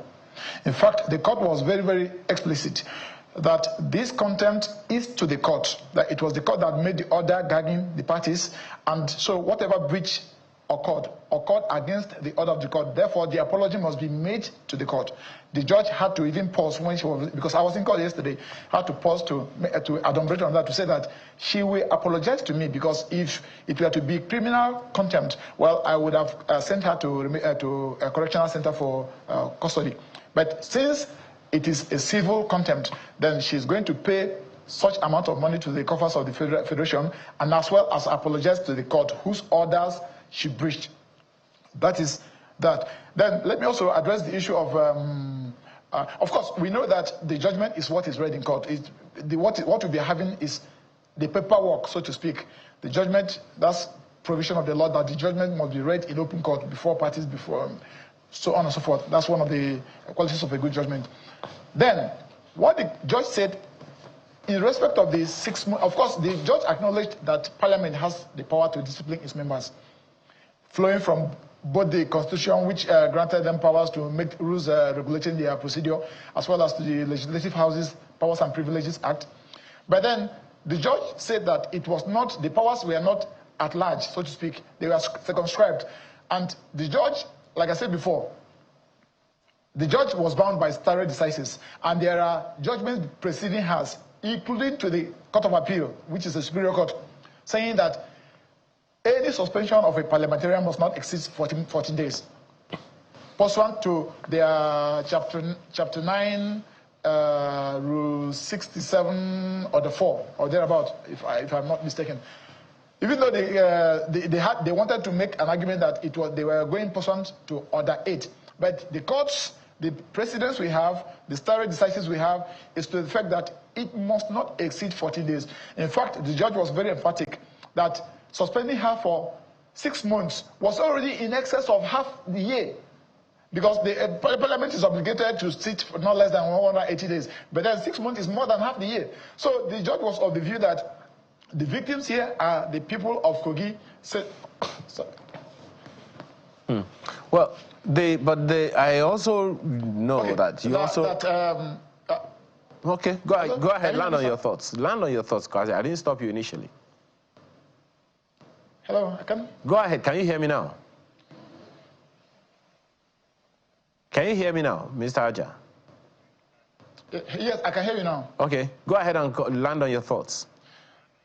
So the judge was very emphatic that the victims in this instance was not even Natasha, so to speak, but the people to whom she owes her duty to speak up, to representation. And therefore, she said that it would be so improper, it would be so inappropriate. In fact, it could never have been the intention of the makers, of the framers of the law, whether the Constitution or the Legislative Powers and Privileges Act, to keep a lawmaker away from the lawmaking body for 6 months. In fact, she said that if it is in excess of 14 days, it's excessive. And therefore, having heard that the suspension was illegal to the extent that it exceeded 14 days, she made a consequential order, saying that she therefore recommends that the Senate recalls her. And I had one of the learned Sikhs that represented one of the defendants. Just a second, Mr. Aja. And I don't seem to agree. Just a second. Okay. You just said now, you said that the judge says she recommended that the Senate should reconsider. Should recall her. Recommendation. Not reconsider, recall her. Is that an order? Is a recommendation an order? Let me put it clear. Okay. A court of law is not the same thing as a judicial panel of inquiry, which makes recommendations to a third party, probably the executive branch of government. But the recommendation, if you look at section 318 of the Constitution, which provides it includes judgment, it includes orders, it includes convictions, sentences, and recommendations. In other words, there is basically no difference between 6 and half a dozen. So a recommendation is a positive order of court, and it is not subject to the discretion of the person to whom it is addressed. Once a court recommends that you take a step, it is deemed that the court is ordering you to take that step. Okay. That's my view of it. Okay. Because and I know that captured in the Constitution that recommendation is one of the decisions a court can give, and it's not subject to a third-party interpretation. Okay, and I know that the learned Silk, the intention of the makers of the Constitution. I know that the learned Silk will want to speak to that as well, but there is also something that you may want to also confirm or refute. The fact that the same judge says that the Senate was right, or the president of the Senate, who was the chairman of that assembly at the time, was right to not take the opinion of the Senator Natasha Akpoti-Uduaghan because she was not sitting in the place where she was supposed to sit. Is that also correct? You want to speak to that? Yes. Our argument is to the fact that point of order bordering on privilege should take preeminence, should take priority over even the sitting arrangement.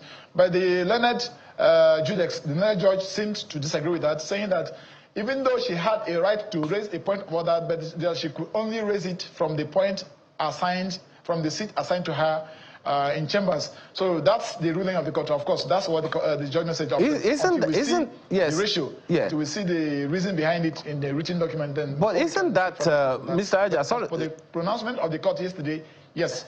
Yeah. The judge said that the right to ventilate any grievance you may have as a result of point of privilege can only be taken when you are on your seat. But isn't that the fulcrum of this whole brouhaha in the first place?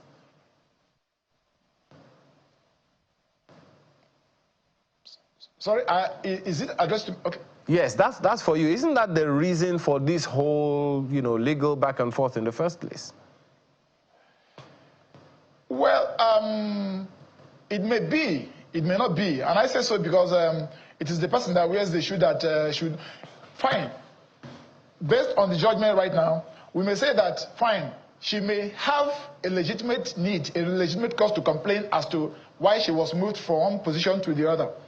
But then the court is of the view that she could have better ventilated that view from a seat where she was assigned. Probably the court, the Senate might have considered it. That's the view of the judge. That's the position of the court. But then, as I said, and as the senior advocate also said, until we see the judgment, because the judgment is not just the pronouncement, but in fact, the main thing about the judgment is the reason behind it.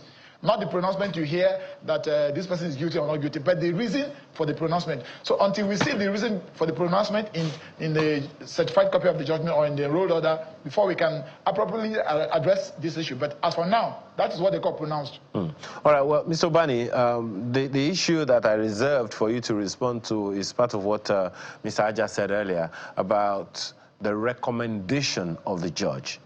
Is recommendation an order? Because in my English grammar, it sounds like it's something you may or may not take. Like the former president said, well, it's your job to give me an advice. It's my job to whether take it or not. Yeah, thank you, Ayo. Once again, I want to say that I was not present in court. I'm presently in Enugu for the public hearing of the constitutional amendment that is actually going on all over the 6 geopolitical zone in the country. So I wasn't present, but I sent, representatives, and then our counsel, the person of Paul Daoud was also concerned, was in court. What he said, what he reported to me was that it was the court's acknowledgement of the fact that he says that the Senate has the right actually to discipline any of their members.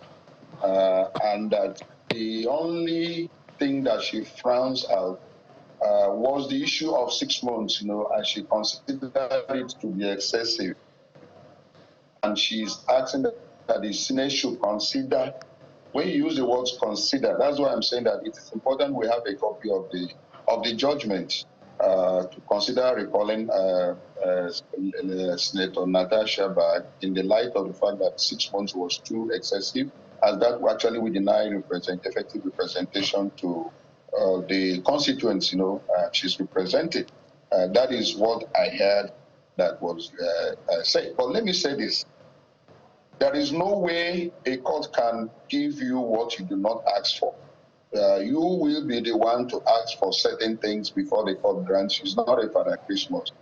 In the originating summon was dealing with the invitation that was extended to her to appear before the Committee on Ethics.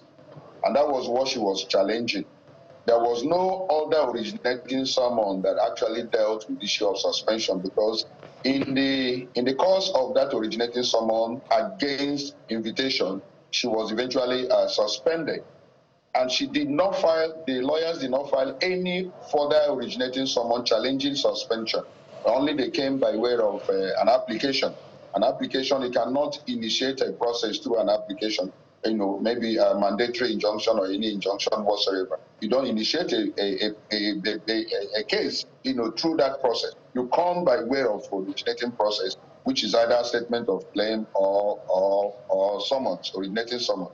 Now, for the court to make a pronouncement on that suspension, there must be a relief sought to nullify that suspension in an originating process. And I'm saying that's why some of us are thinking that it could be that the court was just making an obiter by saying, look, in my opinion, I think that 6 months suspension was excessive. And I'm only recommending that the Senate should reconsider, calling her back so not to deny representation to her constituent. That we consider to be an opinion and not a judgment and not an order of the court. But it's also important that we get a copy of what the judge, the learned judge herself, has made as an order of the court so that we can begin to really appreciate, what has happened. From my own perspective, the little I know about this case is that there was any originating process that challenged suspension. What she and her lawyers were challenging was an invitation to the ethics committee to appear in order to look at her conduct before the plenary of the House. So that is what she went to court for. But if the court now is making a pronouncement on suspension, we now want to know where that was derived from. Was there any other process filed challenging the suspension? In which case now the court has the right now to say, oh, it's either illegal or it's excessive and all that. In that circumstance, if there is none, then we will consider that to be an obiter or something that was said, just in passing, and that does not in any way become an order of the court. So having the order, the certified true copy of that judgment, we clear all this down. And so we now be in a position whether to comply or not to comply. And now I'm saying that it's important we have a copy of that really, even for the plaintiff herself, who is now threatening that she's going to resume on Tuesday. What is the basis of resuming on Tuesday? Have you gotten a copy of the judgment? Have you complied even with the order of the court before talking about resumption on Tuesday? So it's important that these things are sorted out. Having that copy is very important for both the defendant and both for the plaintiff. Well, great. Sorry, we also listen. May I just say a word? Okay, go ahead. Just a word here. Yeah, probably the learned Sikh is not privy to the final documents filed because the really 14 and 15 in the amended originating process clearly talks about the court, asks the court. In fact, if I may read it, if you don't mind, just a minute, I may read what he has.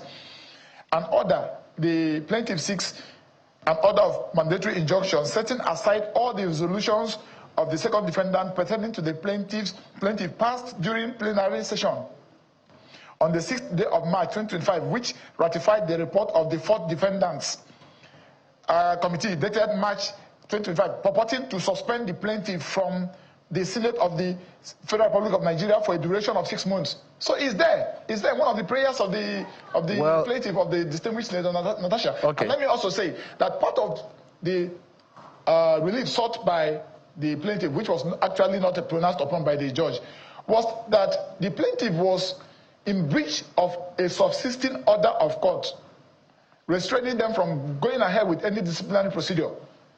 When they now went ahead to set up a committee to now that suggested that recommended her suspension, the court did not pronounce on that. But in respect of the view of the learned Sikh Ubani, with due respect, that there was nothing in the plaintiff's processes that relates to suspension. No, really 14 and 15 in the amended originating summons actually speak to the issue of suspension. Okay. And I think it is on that basis that the court made the pronouncement on recalling her. Okay. Well, Mr. Ubani, let me thank you very much for that, Mr. Aja. Well, to the issue, very quickly, Mr. Ubani, you said you are in Enugu for this constitutional amendment thing, and I'd like you to quickly answer a question on that. At the very least, the Constitution of the Federal Republic of Nigeria has been amended 16 times since 1999. And that is a staggering number. Doesn't that in a way validate the call by a good number of people that we need a totally new constitution? Otherwise, every time we have this constitutional amendment process, we spend money in at least 100 billion per time. Yeah, that is a very valid point in probably having a new constitution made by the people themselves, because we have accused the 1999 constitution as being a military constitution. But over time, Ayo, if you follow the process, there is always room for input of the people in the constitutional amendment process. But the only problem is the institutions that have been set up in order to give final approval before the constitution become operational. I mean, I'm talking about amendment. It passes through the National Assembly first. Then it goes to the various states House of Assembly all over the Federation, where you have to gather to third majority before you can amend. And then the constitution now comes back again to the National Assembly who now, pass it as a law and then send to the president for assent. Most times we have had issue that it's either it dies, the recommendation for an amendment dies at the National Assembly, or it dies at the state level, or when it has even gone through all that process and comes to this National Assembly now for the president to assent, we now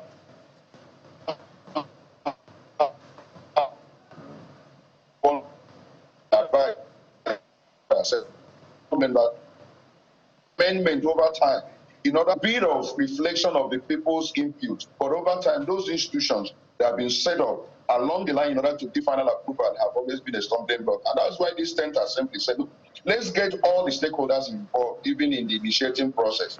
When we are doing this particular amendment, we say, look, the Attorney General's office must be involved. We must get the governors also to be involved. We must get the speakers of the various state houses of assembly to be involved. By the time all of us agree that this is what we need to change, we won't have any of those institutions now being a stumbling block when it comes to final approval. And that's why this one has virtually all the input of stakeholders. We have gotten the states as speakers. We have gotten the ministry of their knowledge of what is being imputed in this amendment process, believing that when we go through that one, we won't have a situation. Oh, well, Mr. Bani, we definitely need to have this conversation all together again. Yeah, my apologies. Because almost 59 items were listed. Well, my apologies, Mr. Obani. The network was going back and forth, but we definitely need to have this conversation when you are back in town so that people can understand the basis for this and why we have to go through this routine all the time. Are you hearing me now? No, don't worry. We're out of time. We're out of time, Mr. Obani. Yes, are you hearing me now, sir? Well, I can hear you now, but we're out of time. But we'll definitely have to have this conversation when you return to civilization. If I can't put it that time, forgive me. Thank you so much for your time this morning. Mr. Monday Ubani is a senior advocate of Nigeria, joined us virtually from Enugu. We've also had Mr. Ajaja, who is a legal practitioner. Gentlemen, thank you so much for your time this morning. My pleasure. Thank you. Okay. So we take a short break and we return with another discussion. To stay with us.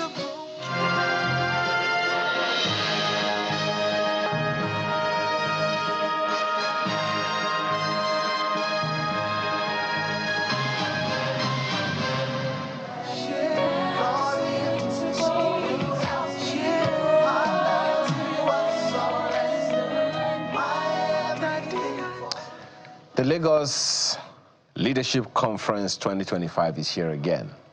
Now, you're wondering what this is all about. Please, the answers are right here in the panel of discussants joining us this morning. Mr. Shino Joseph is the Director General of the Organizing Committee. Thank you for joining us this morning. Thank you. And right beside him is Mr. Ademola Adeniro, who is the Director of Corporate Sponsorship. We appreciate your time. And to my right, I have, they say ladies first, and she is the Deputy Director General for Lashade Onanuga. Thank you so much for joining us. Thank you. And right beside her is Mr. Femi Amino, who is in charge of Publicity and Mobilization as Director. Thank you for joining us this morning. Thank you. Nice. For those who are looking at this for the first time, Mr. Joseph, what's this Lagos Leadership Conference about? And why Lagos? Thank you very much. Lagos Leadership Conference is an annual conference powered by Bombenebari Leadership Foundation. Okay, so basically, the whole idea of Lagos leadership came from the realization that there's gap, leadership deficit in our nation and globally. So Bombenebari Leadership Foundation came up with that burning desire to fill that gap by organizing an annual conference called Lagos Leadership Conference that has been holding for the past 21 years. This year is the 21st edition, and it promised to be great. We are looking at the key gaps in leadership in our nation, and the theme for this year is leading with empathy. So we've looked at it all over the world, globally. The key element missing is ability to put yourself in the position of the led. Basically, we lead from our up high, what they call it, just leading on the fly, without feeling the pain, the agony, the challenges that the led face in this 21st century. So that is why we put in a power pack team as speakers. So we have a managing director from the bank in the person of Mrs. Bukola Smith, the managing director and the CEO of FSDH Merchant Bank. Then we have a retired and ex-director of Bank of Industry in the person of Pastor Simon Aranuno, who is under speaker. And then we have a very renowned Professor Larry Bali will be speaking there too. And then we have our own, the convener of Lagos Leadership, Pastor Charles Pandey, who also be one of our major speakers. So it's an annual conference that is apolitical and is focused on just filling the gap in leadership. Okay. Well, madam, let me come to you. So I saw a video, and you may have also seen that video, of someone who has been very forthright in talking about leadership.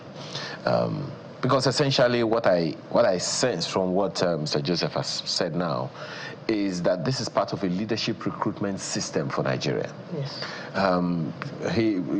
Samadiyemi was talking in that video, making the rounds, that on the day he came for an interview on Channels Television, we showed a video of children writing exams into the night using torch and lamps and all those things.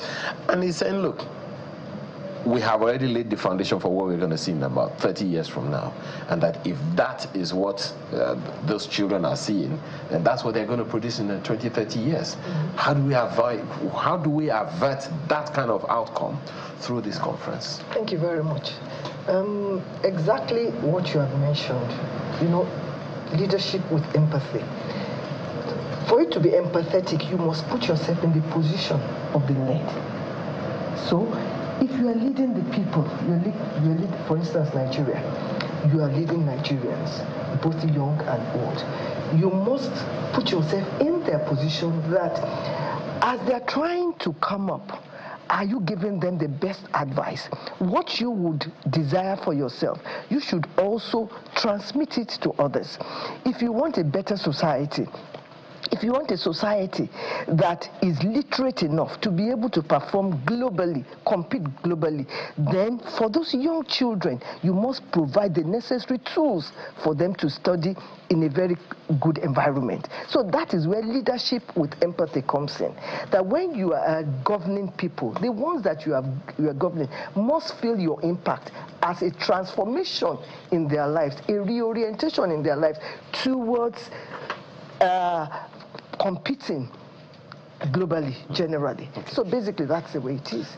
Mr. Adenino, do you see how can this conference of 2025, the 21st in the series, how can it impact the current crop of leaders we have at whatever level they are in? Thank you for the question. One thing that is very clear now is that there's been a lot of changes in the economic environment. Things are harder, things are more difficult. The challenges that leaders have in order to perform has been multiplied. And in order to lead people to achieve the goal of the organization, many leaders have become, I'll say, impatient, aggressive, over-pushing and overbearing. But when you lead with empathy, you put yourself in the shoe of the people you are leading. You will understand them at a deeper level to know what is their feeling, what is their challenges, what is their limitations. And using that, you'll be able to come up with responses that will be empathetic, that will show sympathy, that will show kindness, that will show love. And through that, you build even very strong trust, commitment from people. For everything you are doing, you are depositing into the emotional bank account. Value, trust, love, commitment. And with that, it doesn't mean you're going to be weak. It doesn't mean that you're going to be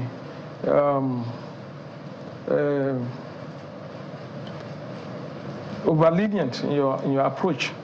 Because it is when you actually, people know that you love them, they trust you, and they demand that ordinarily they will not take, they will take it for you. And so it leads to better performance, better retention. And people also connect with the organization at a deeper level of commitment and sacrifice. Many people that lead with aggressiveness and all that, the people they are leading are not happy. They are working, they are contributing from a position of disconnect, so to say. Okay. Well, Mr. Aminu, there are those who wonder whether most leaders in public life or private life, public service or even private organizations, whether they actually prepared for leadership. Is this the question you think anyone can really answer, particularly in public service? Thank you, and that's a very forthright question. I'm sorry, I hope I am not putting you on the spot. No. It's very germane, because the truth about it is like, part of the reason for taking that topic is because in times like this, when there's so much anxiety, uncertainty, and things, people are not even clear or sure of the future. It can't be leading with a textbook. It can't be leading with the head. You need to lead with the heart. And most time it looks as if people in the public sector, or where I put it, but the leaders that we see from the public seems to be shielded, because that's the feeling that people have. Because like there's more pain on the streets, but in your own place it looks like things are shielded. So sometimes you really don't see, because sometimes also there's also this conundrum of eye service. So people make you see what you want to see. So you don't really see the street. So you need to take that step, conscious step, to actually move out, step out of your comfort zone, to make actions to go to the street, go around, and see what is actually happening. So from what you said, it's actually true. But the reality is, like, we've also seen leaders also stepping up and actually taking steps to ensure that they can lead with their heart. And that's why, this is a topic that is very, very germane for us to see. You were asking the question, and I says, okay, maybe in terms of recruiting, because for us, the opportunity will be there to have maybe the youths, the younger generation, so that they can see things from a different place. If I have a young person, like the example you painted of the person that read in that environment, that's what he knows. You can't give what you don't have. So if he went through that, by the time he grows to get to that level, he feels that should be the standard. And the key thing a leader must do is create the environment. So when we're saying the environment that is compassionate, environment driven by love, environment driven by consideration. Consideration sometimes, even if you've taken some decisions, will make you to look back and say, wow, did I do the right thing? Can you be humble? Can you be accountable? It's a tough thing to speak about, really, because sometimes you look at it and say, do you really have an example? But I need to also wait on the other side. Because in reality, leading with empathy could also strike something that means, like, for instance, when parents lead their children, a lot of times, especially teenagers and so, see those parents as wicked. But the truth is that leading with empathy is also because the parent is also considerate of the future. So sometimes there may also be some pain you will go through. The only thing is, like, if I can build that connection, that trust, like Mr. Daniel said, so that when that is there, you know that, look, whatever I'm doing for you, it might look tough now. It's actually to secure your future. But I believe strongly that's why this Lagos Leadership Program conference is what people need to key in, attend physically or attend virtually, because there's actually so much to speak. And sometimes as we speak and this conversation goes on, it begins to create influence. When people that come physically are virtually affected, they transmit it to others, and it continues and it continues. If only we listened when we were being told that that life was not going to be that easy. And now we are telling them they're not listening. Anyway, we continue, Mr. Shea Joseph. He's just spoken about access, the avenues through which people can participate in this conference. Tell us about it. What you said, people can come physically and yes, people can also come virtually. Okay, thank you very much. The conference is going to be holding on July 11th at Restoration Place, number 1, Restoration Drive, Lekki Ekpe Expressway. So you have to register to attend. It is free, absolutely free. Okay. But you have to register. And the registration is done on our website, www.llconference.com/register. So you can register there, and when you register, you'll be given your registration number. So all that you need to come, just come, tell us your name. You will be granted access into the conference. The conference is planned to have in attendance, physical attendance of 2,500 people in that hall. You do know that Lagos has more than 20 million people. Yes, and then we have the virtual. So if you can, because it's Friday, it's a work day, and we know annually we have it in that direction, and people have been participating. Okay. It's been on the increase on a yearly basis. So we have both physical and virtual access to the platform. So just like we are here physically, people are seeing us virtually. So they have the privilege to attend. We want them to come physically to feel the impact, the pulse of the entire conference. When people are watching virtually, there will be distraction. There will be all manners of things. But we want people to come physically. People that can't make it due to work or any other thing, they can register and attend virtually. They'll be given the link to join virtually. So the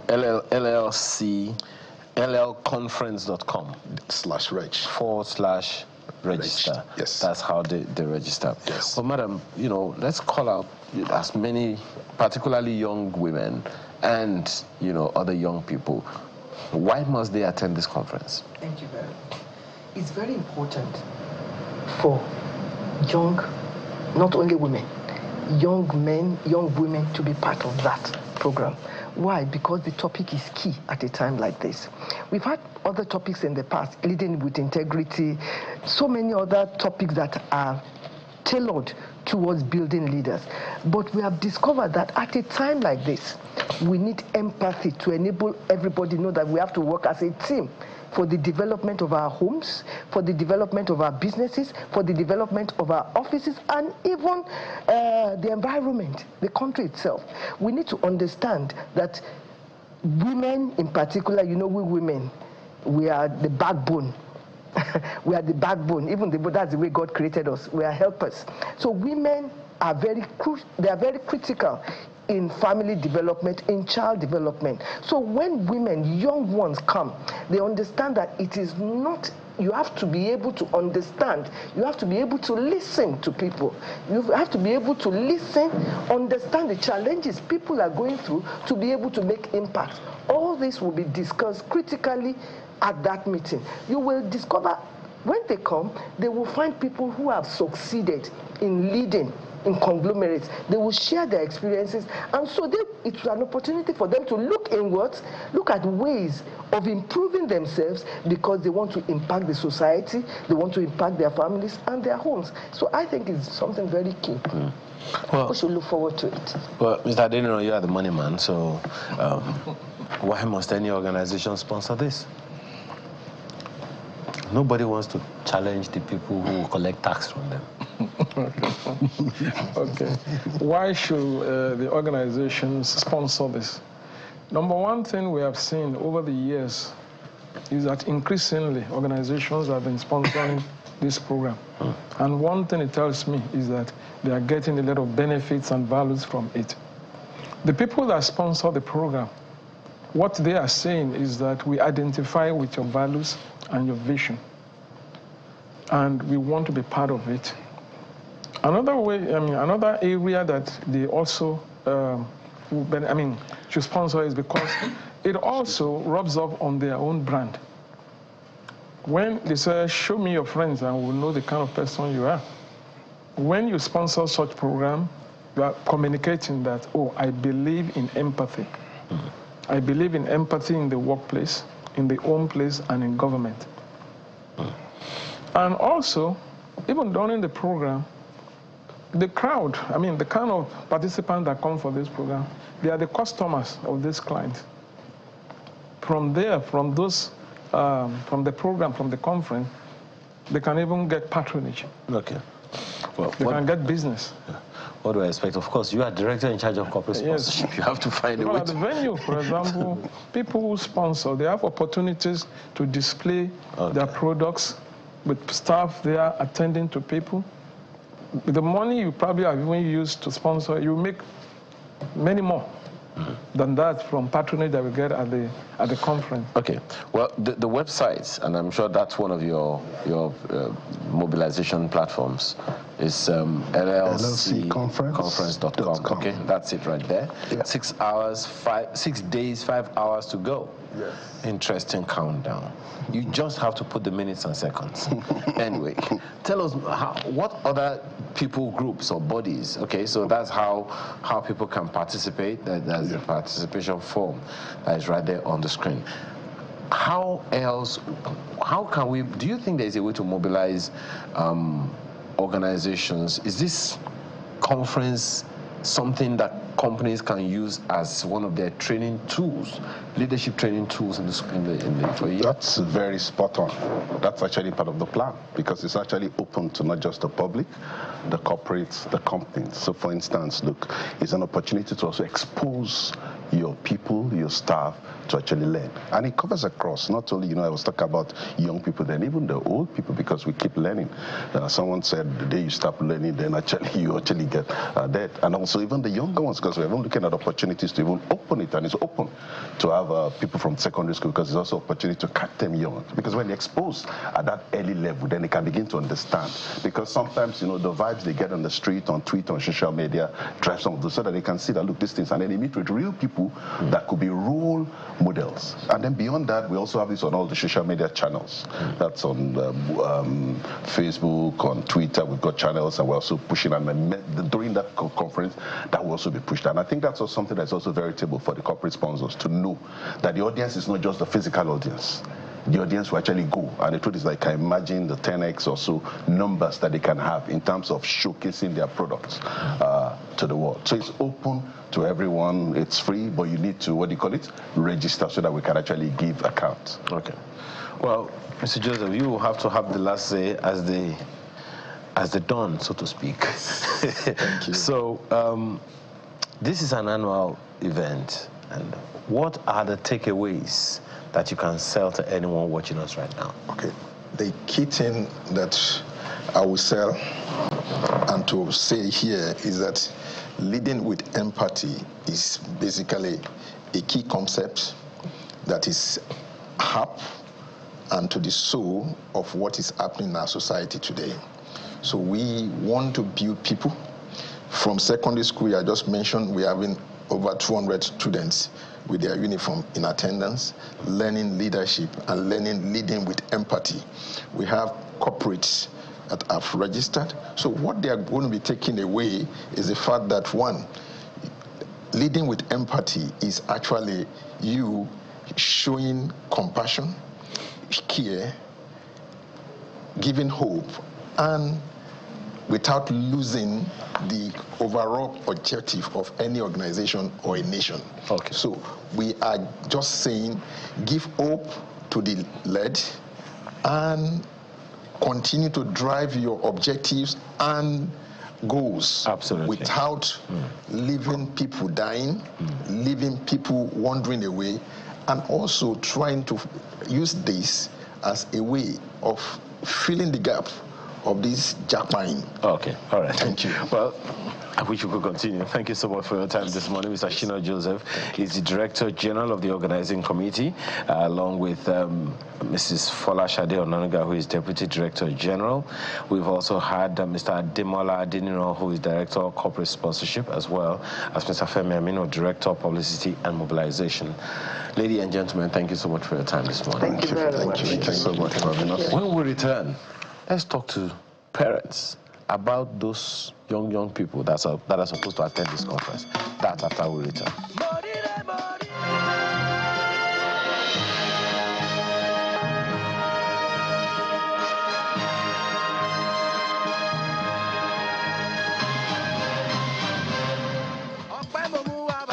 All right, so let's talk about soft life. Yeah, soft life. And particularly because that language doesn't belong to the 70s or 80s. It belongs to them now, and it's everywhere. Luxury cars, designer clothes, soft life holidays, and all. Now, for many young people, especially today, the pressure to blow is there. It's personal, it's peer-driven, it's social media fueled, and all of that. For parents, the pressure is real too. They need to keep up appearances, fund expensive lifestyles, and all. And the children are seeing this. What's this all got to do with anything? This morning, we have with us Amin Yusuf Ali, who is a family therapist and a coach. Thank you for your time this morning. Thank you for having me again. Okay, so here we go again about this particular matter. And the whole idea is to lead people to what you call a healthy soft life. From your experience, what's really the issue? There's no issue with having a soft life. If like, of course, wouldn't you want to have a soft life? Like, have everything, luxury cars, luxury wristwatches, travel the world at a whim's notice. Okay. Who wouldn't? The idea is understanding how and where it's when it matters, where it matters the most. So of course, I think for our children, it's recognizing the fact that, and we say it a lot, really, unconsciously as parents. Oh, the stuff, the pain that I went through, I don't want my children to go through it. If I say it in your bite, it's yeah, to jembe but to mommy, you know, that kind of thing. So what I've gone through, or the pain I've seen my own parents go through, or the generational lack that I've experienced, I want it to end with us. So our children hear it, they see it, they feel it, and they say, no, you know what? Let's do the soft life thing. Let's have the soft life experience. So isn't that a failure on our own part as well, of not raising them right, by not modeling the real life to them? Well, failure is subjective. It could be as a result of us even not healing from the very thing that we are running away from, or the thing that we want to stop gap in the first instance. So I think it's the idea of really understanding why it matters so much that, oh, the pain, the suffering, the poverty, the lack is such a very huge thing that these children are now hell-bent on stopping anyhow, anyways, even if it has to do with, you know, losing their values, losing their integrity and their dignity in the process. So when it comes to parents, what I like to say to them is this: what exactly are you running away from? Because it is likely that you become that thing that you're running away from. And when it comes to luxury, what is the preserving legacy behind it? You know, it's okay for the student to want more, to have things around them, to use gadgets, for instance. So a parent who couldn't afford a car at age 30 would not give a 16-year-old a car, expecting that the child would know how to drive. But what's the value behind it? What's the legacy behind it? Does the child understand the principle of having such a luxury in the first instance? Which raises the question of whether or not those soft infrastructure, those values, those principles are being built in them in the first place. In the first place. And that is often the gap. So when parents say to me, for instance, and they want, oh, you know, I don't want them exposed to things that they are not ready for. And I ask exactly, what have you prepared them for? So a parent who wants to bring about resilience in their children, for instance, would say, oh, so I'll send the child to the boarding house, thinking that because they'll go to boarding house, they'll have less amenities, they'll understand the struggle, and that will bring about them. But then you're also inculcating the fear of lack in them in that process, because the children will not learn what you are afraid of. They would only learn what they are afraid of. And if you teach them from a space of fear, as opposed to a space of what exactly is the future that I want you to build, what are the things, the tools and the strategies that we can begin to learn from it, or we can begin to provide for you in that situation, and how can you begin to, how can I help you achieve that? Then we will now begin to have the discussion. But value-driven, peer-driven, value-driven versus peer-driven soft life is like this wide apart, so distant. Because we see it every day. They see it on social media. Oh, a 60-year-old who bought a house for the father, or bought a Bugatti for the mother, or did the dream life and everything. And they're constantly like, what are you doing with your own life? It's even almost a sin to be found driven. Because it's almost like, what's the next big thing for you? You know, this conversation is interesting, because what's just come to my mind now is those old legacies of self-recognition, self-awareness, those old legacies of love for community, of honesty, of trust, of truth, of process. Yeah.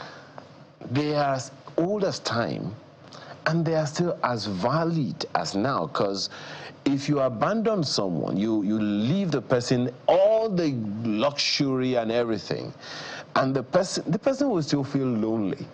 At the end of the day, okay, I have everything, but then I don't have people, or I don't have joy, or I don't have peace. Exactly how did we create that gap, and how can we get this back into the minds in a generation where the social media is the one that is a co-parent, so to speak? That's a very fantastic way to put it, social media being the co-parent. And I think where we missed it as adults is when we began the hustle culture. Everybody in the home is hustling. We have our side hustle has a side hustle, you know, apart from your main 9 to 5. And it just seems endless. And the children look at this and say, you know what, this is not life. Because then what we've also created is a need, a gap, and a void that is so huge, there is no sense of connection, no sense of belonging. And those are the things that our own parents were able to provide. In spite of the fact that they also hustled in their own ways, they had a village, you know, that wasn't exclusive and said, oh, you're not in my... No, if you were living in a place, the likelihood of you knowing about 10 people living to your right and to your left was high, because you come out in the evening, you see them, you play together, you most likely go to the same schools, you most likely have the same experiences, and you grew up in that community. I had a sense of belonging. But what we have now are children who are asked to stay put or be they are relegated to go to school, go to swim meets or karate, or do different extracurricular, come back home, and then they are stuck behind the screens, and there is no connection with else. The connection that they have is the social media, and what they are saying in the social media is people who are singing and making it, people who are acting and making it, people who just by sheer luck did something, and then before you know it, they're billionaires or millionaires, and that just drives them. And like, okay, you know what, for me, because the thing that is actually driving the soft life engagement is I need somebody to notice me, I need somebody to see me, I need somebody to say, oh, you're there, well done. And this is missing at home. And the reason it's missing at home is because, of course, parents are also saying, I'm doing this work because of you. I'm setting up so that you do not have to suffer. And it just goes on. The vicious cycle just keeps going on. It's like a rat race that never ends. And unfortunately, we are missing the part where we can say to our younger ones and say to them, hold on, process matters. Yes, you will get, even if I have this conglomerate, you will get to that space where you need to learn how A became B and joined to C, and then we had E and F.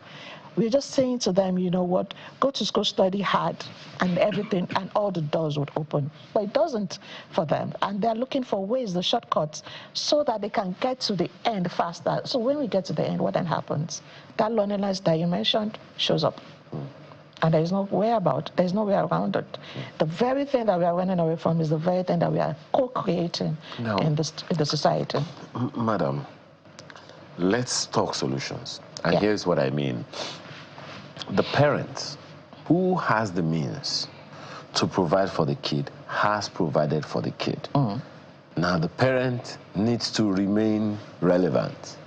as a politician, as an engineer, as a doctor on call, as a nurse on call, because the lines of 9 to 5 are blurred these days, right? Yeah. As you said, after the main hustle, there's a side hustle. you resume the side hustle, yeah, which has a side hustle and all of those things. So it's not just what is said to the child, it's also what is modeled to the child, it's what the child also sees. Yeah. And that's all aside from being a parent, which is the main side hustle. But should it be a side hustle? Should parenting be a side hustle or the real hustle? Right? Because I think what we've said to unconsciously to the children is that you are a part of the pieces that make me. You are not a part on yourself.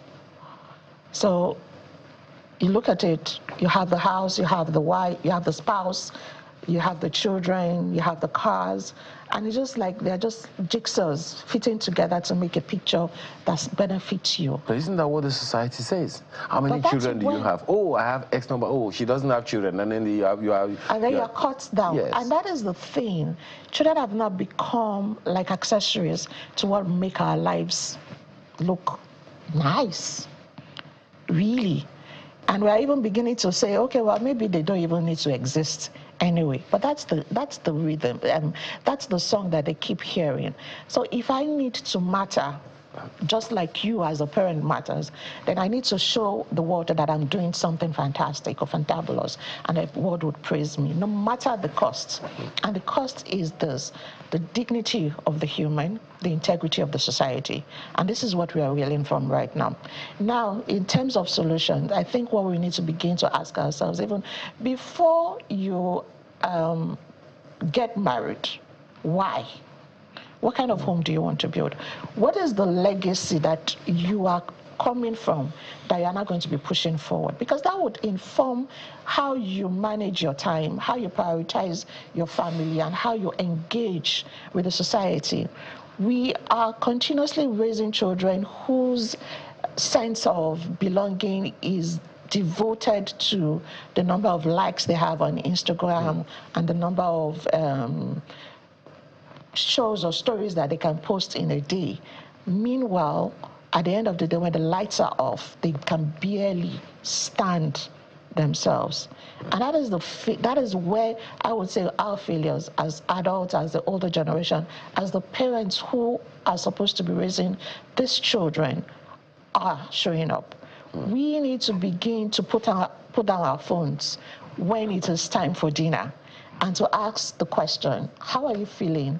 What happened in school today that made you excited? What do you need? How can I be a part of your life? And get them to ask you the same thing. Because we also don't share our lives. We share the successes, but we don't share the failures. We don't talk about it when, we had a terrible day and we missed a deadline, and what that meant to our society. We just come home and then we begin to take it out on them. And before you know it, they are making meanings out of that experience and saying, well, I don't want to work for anybody when I grow up. If this is the way I'm going to be living about 40 years of my life, I'd rather not work for anybody. So you have youngsters who are saying, I just want to start my own thing. You ask anybody today, I just want to start my own thing. Or my mental health is at stake when I'm working with people. I don't like the way you talk to me, because they are not used to those discussions at home. They are not used to even seeing adults go through the tough times. The process that we want them to take, we just kind of like wait till they are 20 and then push them out into the world and expect them to get used to it. But it doesn't work that way. So the core word here is process. Yeah, it is process. It takes process for you to even, everything in life is process. The very fact that you have that child is process. It didn't just happen. God could have made it easy for us to just get pregnant in one day and give birth in one day, like some animals would. But, the 9 months is a process for you to get familiar with the idea and the thought that you're bringing in a new soul into this world. What is your plan? What is your strategy for the thriving of the soul? What are the things that you need to to put in place so that it doesn't come to you all of a sudden. There is a process to living a successful life that has nothing to do with the number of cars you have in your car park or the number of wristwatches that you have on your dresser. There is a process to engage in the community that has nothing to do with the number of likes you have on IG or on Facebook. There is a process to being recognized for the value you bring into the world as opposed to the noise that you make online. Because even sometimes, after attaining the fame, if you didn't go through the process, the managing it is a tough one. I'm not sure many people factor that in when they're looking for fame and fortune. So the privacy that they've always hated becomes the very thing that they now crave when fame becomes the result, isn't it? And that comes with knowing that support systems are important. Because fame has a way of excluding you or delineating you from the people who really matter. It is so easy for you to be the prime out there, where, the snapshots, the pictures, the videos, and everything. But when you don't have people who you can sit down and be your utterly authentic, raw self with, you feel alone. And that's where, a lot of vices begin to grow. So rather than sit with yourself, you not look for any fast way that you can get the high. It is elusive to think that you can do this all on your own. But it is important for us at the home front to begin to bridge, to close the gap, the void as much as we can by really engaging, I see you. I know this is tough. I know that the WAEC, we're expecting 5 A's or 7 A's, and then you got 5. Okay, yeah, this is a tough time. I know you tried your best. What's the next step? Talk. Speak with each other. Get angry and then repair. Don't just get angry and walk away. Get angry and then repair. Allow yourselves to cry and to lean into each other. And more importantly, I think we need to cultivate the environment where children can really laugh and enjoy, and see their parents enjoy themselves. Absolutely. Yeah. Well, let's just, excuse me, let's just say that this is the beginning of conversations. Again, we're always having beginnings. Yeah. Hopefully you can take it up from where we stop here now. Thank you so much for your time this morning. Amina Yunus Ali, my partner. Amina Yunus Ali, where is that Yusuf coming from? He's a coach and family therapist. Thank you so much for your time this morning. Thank you for having me once again. Yeah. All right, well, someone has modeled a good life for himself, and he's at the peak, one might say, or not. Well, you'll find out after this conversation for our home stretch. Joining us for this home stretch is a Nigerian actor, director, producer, and storyteller whose work bridges continents and cultures. Born in Umuahia, Abia State, and educated at Port Harcourt University, please welcome Pascal Atuma.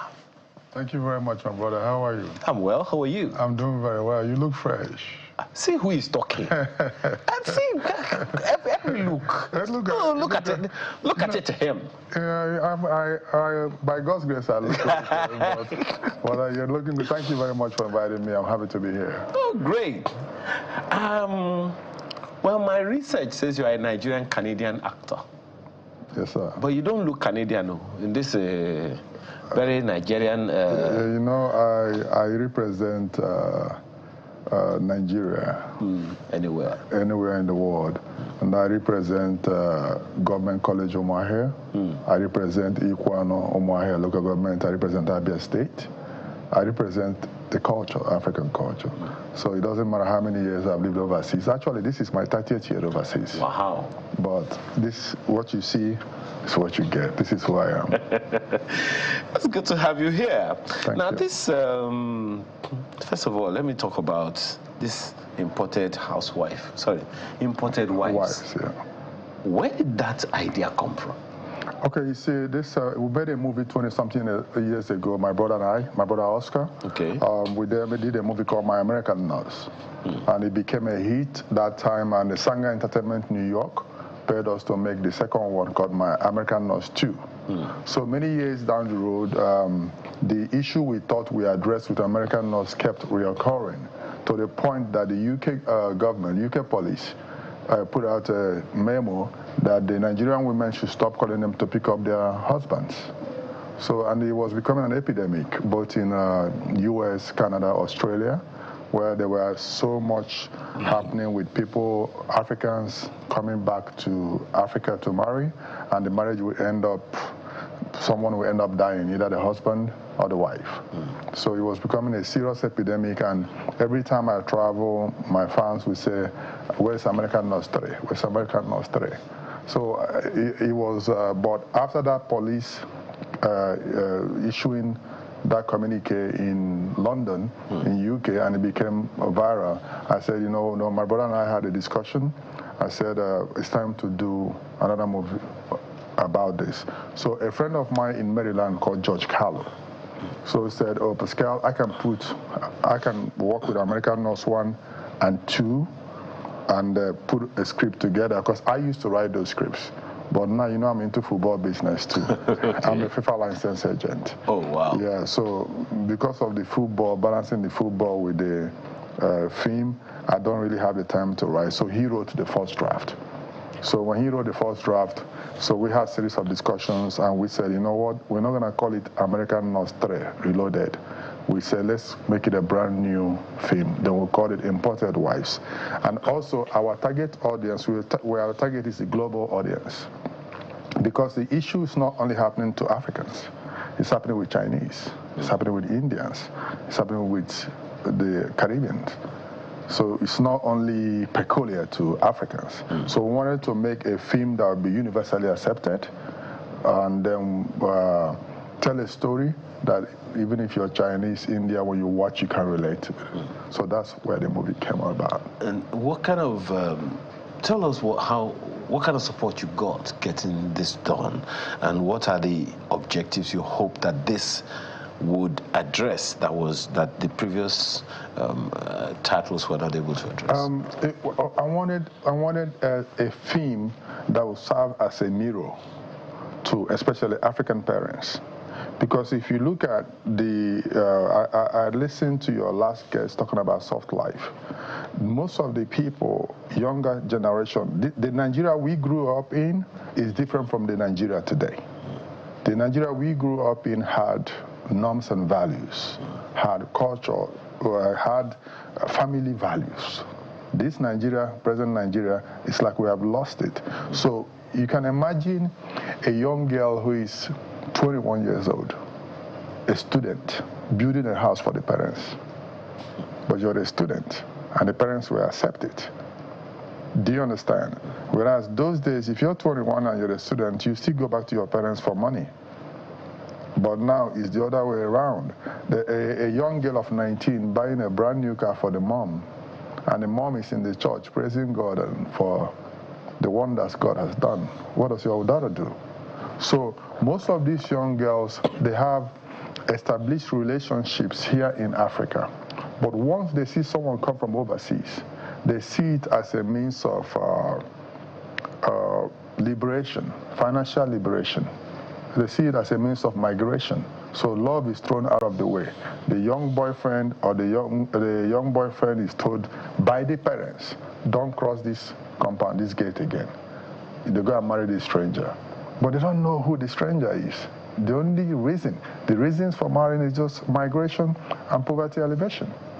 So we feel like this movie, it might not stop it, but at least for those who are reasonable, after watching the movie, they'll relax, they have a conversation with their family. Okay. Now, I'll ask you a question that I would say is a little difficult and if not tasking. I can tell that you've been following Nollywood. Yes. You know, everywhere you go. Yes. Nollywood remains one of the top 3, if not top 5, if not the top 3 fastest growing of its kind in the entire world.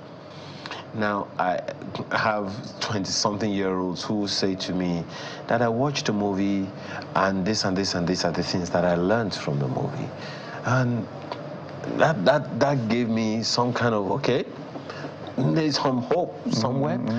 Do you see the industry being deliberate, like you are in making this movie, about teaching the norms and values that are fast being lost in Africa? Yes, I would say yes, 100%, because there's a new dawn in the industry. Now, you can't just wake up and do whatever you like and put it out there. The Directors Guild of Nigeria, the Association of Movie Producers of Nigeria, because it's the directors and the producers that decide which movie is made. It's not the actors. But the actors bring in the tool that we use. So the Directors Guild of Nigeria and the Association of Movie Producers, they are working so hard to make sure that Nollywood is not only just mentioned as number 3 in the world, but the quality of what we produce will help as a social commentary. The quality of what will help will try to balance. We are in the social media world right now, social media era. But how do we counter, how do we balance it? It's our job. It's the responsibility of Nollywood to put out movies that will protect the African norms and values. Put out movies that will protect our family values. Put out movies that will protect our cultural values. Put out movies that will show the world who we are. Do you understand? So that's why I like the partnership going on now with the Directors Guild and the Association of Movie Producers, because once those two stay together and say, we are not going to put out any nonsense. For you to make a movie, you have to tell us why. Because yes, it's show business. It's show business. There's the show, there's the business, both of them must match. But in between that, what are you showing? Okay. What impact are you making? Now, that's a good one, and I'm hoping that, your industry will follow through with that. But then there is also the issue, Pascal, of state sponsorship of some of these things. There are a good number of people, you would know, who say that Hollywood didn't become what it became by the sheer will of just the people in the industry. Excuse me. The state, the country, the nation has one contribution or the other to make. That is why you would always hear in most American movies, God bless America is always winning. Every part of America is always winning. The president never dies. The beast is always the most insulated vehicle and all. But here, it's kind of different. So there are those who say it's because the country puts some resources into that. Do you see a need for that, for the federal government, or even some states to say, we'll bankroll this movie, make a movie to sell Nigeria or to sell this state? Yes, but it starts with us, the filmmakers. We have to be structured. When we, like what I said, we're going back to the Directors Guild of Nigeria and Association of Movie Producers. So you don't think that there is enough structure now? The structure is coming together to where it should be now. So, and once this structure is together, then we can now approach the government to do what other governments are doing. I give you an example, Canada. Canada have what we call telefilm and Canada media funds. So every year, the government of Canada, they put out a certain amount of money. It's not loan, it's grant. If you're qualified, you come, you take it, you make a movie, but you must attach Canada, the flag, the maple flag of Canada to represent Canada. So the Nigerian government must step in. It's not only funding, policies too. The government have to make policies that will make the industry more attractive. If you go to the U.S., we have some states in the U.S. that are called the union states, and we have some states that are non-union states. So when we structure, when the DGN and AMP come together and structure the business the way it's supposed to be, we can make Nigeria a union state. When Nigeria becomes a union state in production, then it will now attract a lot of co-production treaties. Because once we have those co-production treaties coming in, then the government will now know too that we are serious. They need to step in, because you can't have a co-production treaty based on you and I. It has to be government to government. And you know, another thing is that the government, I will say this directly to the government, they think oil is the only source of income. Entertainment industry is huge. Film industry is big. Look at the music industry. So look at comedy. So I think people, they should look at the creative industry in its entirety and invest. Creative industry meaning including football. Including football. You just, you know about the Club World Cup going on in the US. The people that play quarterfinals, not the people that won the quarterfinals, just for playing quarterfinals, $13.1 million US. So if we give a club in Nigeria $13.1 million US, convert it to Naira, how much is that? Is that a joke? That is just for quarterfinals. To make it to the quarterfinals, they already got 21 million. Calculate it. Because just to enter, just to qualify to play, 3-point-something million. If you win a game, 2 million. If you draw, 1 million. So there's money in the creative industry, but the government have to make it easy for us. I give you an example. Brazil. Let's use football again. Brazil had how many clubs at the Club World Cup? If you followed it, they had Fluminense, Palmeiras. They had Botafogo, and one other club. I think 3 of them made it to the round of 16. Do you understand? So we need the government to see this creative industry as a huge industry, not just oil.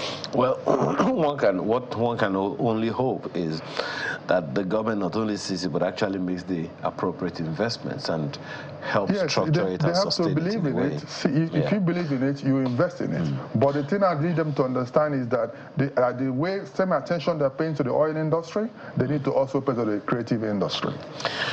All right, so now what next from Pascal Atuma? From Pascal Atuma on the film side, I had a discussion with my brother last week. So we want to do, our next movie has to be something different, something people don't expect from us. Because people always expect comedy with drama, with social commentary. We want to do something entirely different.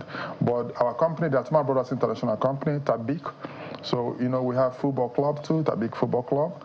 And then we are partnering with states. We just partnered with Katsina State to do a scouting program for the state, for Katsina Football Academy. So now we are trying to work with the military, the Nigerian defense, to get the Nigerian Defense Academy, Football Academy. Okay. So, and we want to partner with more states to develop academies, because we need to catch them young. If we catch them young and put them into a structured system, then we can make the same type of millions that the Ronaldos and the Messis. It's interesting that you mentioned that, because we've done it before. In 1987, the Golden Eaglets, they were a crop of young people who never saw anything but their football academy, and they went to conquer the world. Yes, it can be done again. And I'm going to also add this. The reason Nigeria have not won a World Cup up to today is because we didn't continue that culture. See, that culture of catching them young. Now, if you look at a young kid in Europe who is 15 years old or 16, the person is already developed. But because of malnutrition here, our people don't develop that fast. But if we're able to detect that talent when they're about 10 or 11, put them in an academy and feed them well, so that within that period, children are supposed to grow. They're getting the nutrients they need to grow. If you speak to a lot of people, they say, you tell them, if you're in football business, oh, this is my player, he's 17. You know the first question they will ask you? 17, is that his football age or his real age? Because he's coming from Nigeria, he's coming from Africa. But in Europe, when they say Lamine is this, we all believe it, and you can see that the guy is dead. Well, so academies will help us to do it. Especially, I pray that the military, the defense a team will come together and build it, because from there we can change football. It's a matter of time. Yes, matter of time. From what you have said. Yes, I actually look forward to, I mean, since you say you and your brother, you're working at a new, something that's not expected of you. Yes. I haven't seen a Nigerian sci-fi movie. I'm waiting for one. So that's a task for you. Thank you so much for your time this morning. Pascal Atuma is a Nigerian-Canadian actor, director, producer, and storyteller. Appreciate it. Thank you very much, and shout out to my guys from Government College Omaha. Absolutely. All right, thank you. And that's the show this morning. Thank you for a beautiful Saturday morning with you. I'm Ayo Makinde. Do enjoy the rest of your weekend, and see you next week.